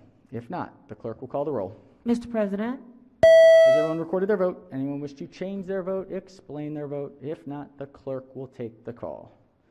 With 47 votes in the affirmative, Senate Bill 859, having received a constitutional majority, is declared passed. Clerk will read the next bill. Senate Bill 902, Senator Hester, Economic Development, Cyber Workforce Program and Fund established. Senate Bill 902 is on third reader for final passage. Any discussion? If not, the clerk will call the roll.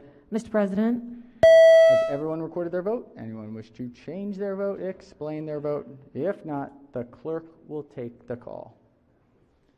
With 47 votes in the affirmative, Senate Bill 902, having received a constitutional majority, is declared passed. Clerk will read the next bill. Senate Bill 904, Senator Salling, Sales and Use Tax, Study on Tax-Free Periods, University and College Textbooks. Senate Bill 904 is on third reader for final passage. Any discussion? If not, the clerk will call the roll. Mr. President, Has everyone recorded their vote? Anyone wish to change their vote, explain their vote? If not, the clerk will take the call. With 46 votes in the affirmative, Senate Bill 904, having received a constitutional majority, is declared passed. Clerk will read the next bill. Senate Bill 916, Senator McCray, Taxes Whistleblower Reward Program and Statute of Limitations for Tax Collections. Senate Bill 916 is on third reader for final passage. Any discussion? If not, the clerk will call the roll. Mr. President, Has everyone recorded their vote? Anyone wish to change their vote, explain their vote? If not, the clerk will take the call. With 46 votes in the affirmative, Senate Bill 916, having received a constitutional majority, is declared passed. All right, we got one bill left. One bill left. Oh, is there a change? Yes, Chair recognizes the senator from the 27th District. Yes, Mr. President, I'd like to be recorded in the green for Senate Bill 269. 269 in the green for District 27. Mr. President? Any objections to the senator's motion? Without objection, so ordered. Yes, Chair recognizes the senator from District 6. Also, I'd like to be in the green. I think I missed it. Senate Bill 916. 916. All right. Any objections to the senator's motion? Without objection, so ordered. We have two bills left. We've got a special order calendar, which is calendar number 54. If we could bring up the bill. Clerk will read the bill. House Bill 991, Delegate Gilchrist, Natural Resources, Forest Mitigation Banks, Qualified Conservation. Bill is on third reading for final passage. All right, House Bill 991 is on third reading for final passage. Any discussion? If not, the clerk will call the roll. Mr. President, Has everyone recorded their vote? Anyone wish to change their vote? Yes, Senator from District 7 has 2 minutes to explain his vote. I'm sorry, Mr. President. I thought there was amendments coming to the floor, so I think some people weren't paying attention. So I thought we had pushed our blue buttons. I didn't have it on here. All right, well, let's strike the roll. All right, Senator from District 7 has an amendment. I don't. I've been talking to other members who I thought had it, so we've been. Chair recognizes Senator from District 32. Thank you, Mr. President. I was paying attention. I had a misunderstanding earlier. I was told we had to accept the report and then I could add the amendment.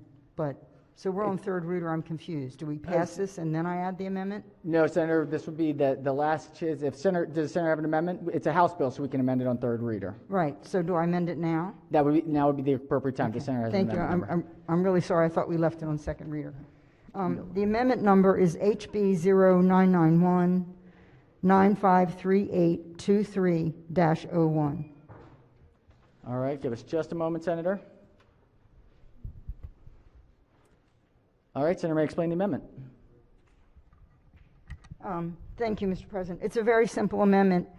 When this amendment was put on the House bill, a change was made to go from 50% to 20%, which means instead of planting 2 trees for every one, you'd have to plant 5 trees for every one. What my amendment does is takes it back to 2 trees for every one. So if you're planting trees in a tree bank, you would plant 2 trees for every one that was removed for development. All right, Senator moves the amendment. Let's hear from the floor leader. Mr. President, I appreciate the Senator sharing it. We're willing to accept it. We want this bill to move. It's very important. There are other components of the bill that I think protect the trees and ensure that this is really just a test run, as you will. The Attorney General said the past practice has been out of keeping with the Forest Conservation Act. This does sunset the bill, so we'll accept the 2-for-1. All right, the committee accepts the amendment as favorable. Are there any further discussion on the amendment? If not, all in favor of the amendment say aye. Opposed, nay. The ayes have it. The amendment is adopted. House Bill 991 is again before the body on third reader for final passage. Any discussion? If not, the clerk will call the roll. Mr. President? Has everyone recorded their vote? Anyone wish to change their vote, explain their vote? Chair recognizes the senator from District 7. Thank you, Mr. President. Just real briefly, I want to get up, and I apologize. I did not mean to say people weren't paying attention. It's just we were confused as we were talking back here, and it went a little faster. So I meant nothing by saying we weren't paying attention. We were just confused. I apologize. No fair. All good. All good. It's been a long day, long week, long month, long couple months. All right. Clerk will take the call. With 47 votes in the affirmative, House Bill 991, having received a constitutional majority, is declared passed. All right, we had the layover. That was what I missed. So we had the layover. That was the hour layover. If we can call that back up.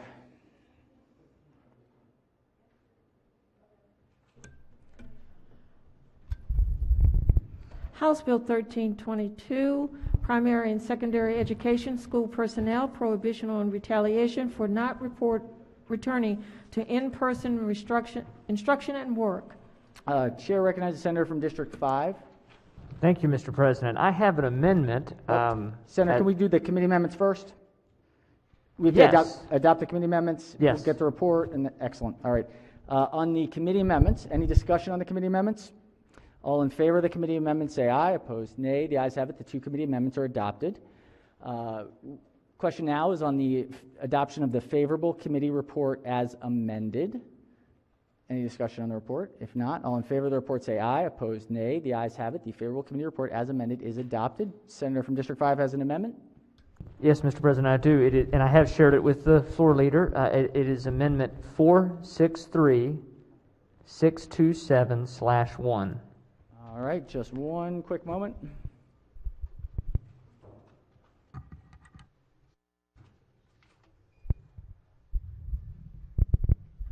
All right, Senator may explain the amendment. Thank you, Mr. President. It's a pretty simple amendment. It simply inserts that nothing in this act may be construed to supersede collective bargaining laws or agreements. Okay, Senator moves the amendment. Chair recognizes the floor leader.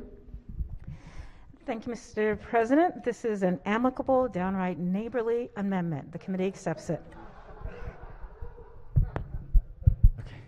All right, wonderful. The friendly amendment. Mr. President. Yes, Senator from District 5. You know, I'm always looking out for our brothers and sisters in labor. That's what I thought. Collective bargaining. That's what I thought. All right. Are there any objections to the amendment? If not, without objection, the amendment is adopted. Are there any further amendments to the bill or its title? Seeing none, House Bill 1322 is hereby ordered passed for third reading. I was made to be a liar. We still do have just a couple left. These reports, Budget and Tax was working hard and needed to move some stuff along. We've got calendar 39. The clerk will read the bill. House Bill 532, Allegheny County Delegation, Gaming, Video Lottery Terminals, Payout Percentages, and Distribution of Proceeds. Favorable with 5 amendments. Chair recognizes the Chair of the Committee as the floor leader. Thank you, Mr. President. Thank you, Mr. President. House Bill 532 alters the distribution of lottery video terminal proceeds from certain video lottery facilities. The bill also reduces the minimum average payout percentages for individual VLTs and gaming floors. The bill also alters the source of the payment of the local impact grant hold harmless provision. Finally, the bill repeals the prohibition on construction of a hotel within a certain number of miles of the Ocean Downs VLT facility. There are 5 amendments. The first is technical. The second committee amendment alters the local impact grant hold harmless provision. Under current law, if Anne Arundel County and Baltimore City's local impact grants are below their 2016 level, they are made whole from Prince George's County's distribution. The amendments will use state lottery fund proceeds to make the jurisdiction whole. Amendment 3 strikes the provision that would have reduced the Anne Arundel County VLT operator share of VLT proceeds.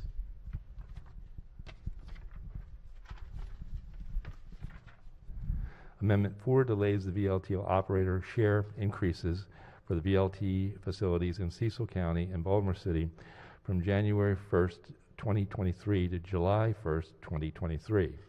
Amendment number 5 expands a report lotteries required to submit on December 1st, 2022 to include information on any change to the overall VLT proceeds that are results from the change in the average VLT payout percentage authorized by the bill. Move adoption of the amendments and the committee report. Floor leader moves for the adoption of the 5 committee amendments and the favorable committee report. On the amendments, Chair recognizes Senator from Anne Arundel. Thank you. Just a quick question for the Chair.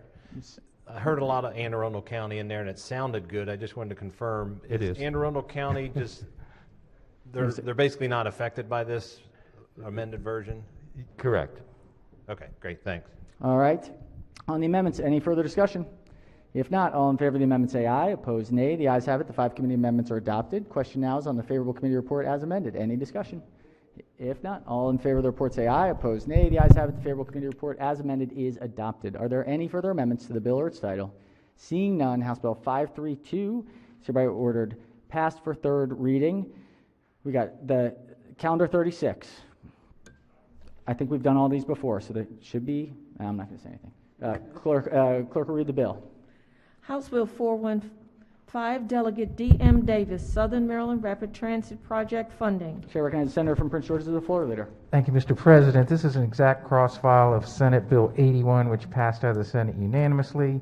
Basically, what the bill does is it requires the governor to put $5 million in Transportation Trust Fund for a NEPA study for the Southern Maryland Rapid Transit Project, only if the federal government provides matching funds. No committee amendments. Move adoption. Floor leader moves for the adoption of the favorable committee report. On the report, any discussion? If not, all in favor of the report say aye. Opposed, nay. The ayes have it. The favorable committee report is adopted. Are there any amendments to the bill or its title? Seeing none, House Bill 414 is hereby ordered passed for 3rd reading. Clerk will read the next bill. House Bill 804, Delegate Polakovich Carr, Taxes Whistleblower Reward Program and Statute of Limitations for Tax Collections. Favorable. Chair recognizes Senator from District 45 as the floor leader. Thank you, Mr. President. House Bill 804 establishes a whistleblower reward program administered by the Comptroller's Office. This bill also alters the statute of limitations for tax collection by increasing the amount of time from when a tax is due until when it can be collected from 7 to 10 years, and the amount of time from when a tax is assessed until the assessment can be collected from 7 to 10 years. Committee amendments none. Move adoption of the committee report, Mr. President. All right, floor leader moves for the adoption of the favorable committee report. On the report, any discussion? If not, all in favor of the report say aye. Opposed, nay. The ayes have it. The favorable committee report is adopted. Are there any amendments to the bill or its title? Seeing none, House Bill 804 is ordered passed for 3rd reading. Clerk will read the next bill. House Bill 815, Delegate Shoemaker, State Agriculture Land Transfer Tax, Application of Non-Agricultural Use, Reduction in Exemption. Favorable. Chair recognizes the Senator from Western Maryland as the floor leader. Thank you, Mr. President. Ladies and gentlemen, the Senate House Bill 815 clarifies that with regard to the state agricultural land transfer tax, the repeal of an exemption to that tax in 2019 only applies to a transfer under contract of sale dated on or after July 1st, 2019. This bill authorizes a person who paid the agricultural land transfer tax under a contract of sale dated prior to July 1, 2019 to seek a refund on any excess tax paid. Bill takes effect June 1, 2021. I move the adoption of committee report. Floor leader moves to the adoption of the favorable committee report. On the report, any discussion? If not, all in favor of the report say aye. Opposed, nay. The ayes have it. The favorable committee report is adopted. Are there any amendments to the bill or recital? Seeing none, House Bill 815 is hereby ordered passed to third reading. All right, Senators, we are at a great stopping point. We're at a great stopping point. We are going to do just schedule before we do committee announcements, so we're done for the day on the floor. We are going to start tomorrow at noon to give time in case there's some last minute committee stuff that has to be done before we get to the floor. So we will see how it goes. So if that informs the committee chairs on timing. Chair recognizes the Chair of Finance. Any announcements before floor tomorrow? Yes. We've got some voting to do tomorrow at 11 a.m. 11 a.m. for Finance. Chair recognizes Chair of Education, Health, and Environmental Affairs. We too will meet at 11 a.m. for voting. 11 a.m. tomorrow. Chair recognizes Chair of Budget and Tax. 11 a.m. 11 a.m. Chair recognizes Chair of Judicial Proceedings. Thank you, Mr. President. We'll go back in tonight at 5 o'clock for a voting session, and then we'll come back tomorrow at 10. All right. JPR, working it out. Any further announcements? Mr. President? Oh, yes. Chair recognizes Senator from District 6. Yes, Mr. President. Just want to mention a special privilege to say something quickly. Senator, is this something about after session? I'm sorry, sir? Can we maybe connect with the protocol committee? Yes, sir. Let's go to the protocol committee first. Chair of the protocol. Thank you very much, ladies and gentlemen. Permission to use the senator's name? Senator may proceed. Ladies and gentlemen, please wish our good senator from Western Maryland, Senator George Edwards, a very happy birthday. Hey! We thought about getting him some snow tires, but he said he already had too many. So, too many. No change. Yes, Chair recognized. Is it coming? Sorry, what did you say, Mr. President? Snow tires. We were going to say we were going to get you snow tires, but we knew you were already filled. Well, we need to keep them on for a while. Snow report's Monday. There we go. Snow report on Monday, folks. It could snow any minute. We got to make sure it's a final. All right. If we can connect afterwards, Senator from District 6, and we'll follow up. I think I know where you're going. Let's follow up. All right. Any other announcements before we head out? All right. Then let's do a quorum call before we adjourn. Quorum call, please. Mr. President? Has everyone recorded their presence? If so, the clerk will take the call. With 47 members in the chamber and a quorum being present, the Senate of Maryland remains in session. Chair recognizes the Majority Leader. Thank you, Mr. President. I move the Senate of Maryland stand adjourned until Saturday, April 10th at 12 p.m. Without objection, so ordered. Stay safe, wear your mask, get some rest.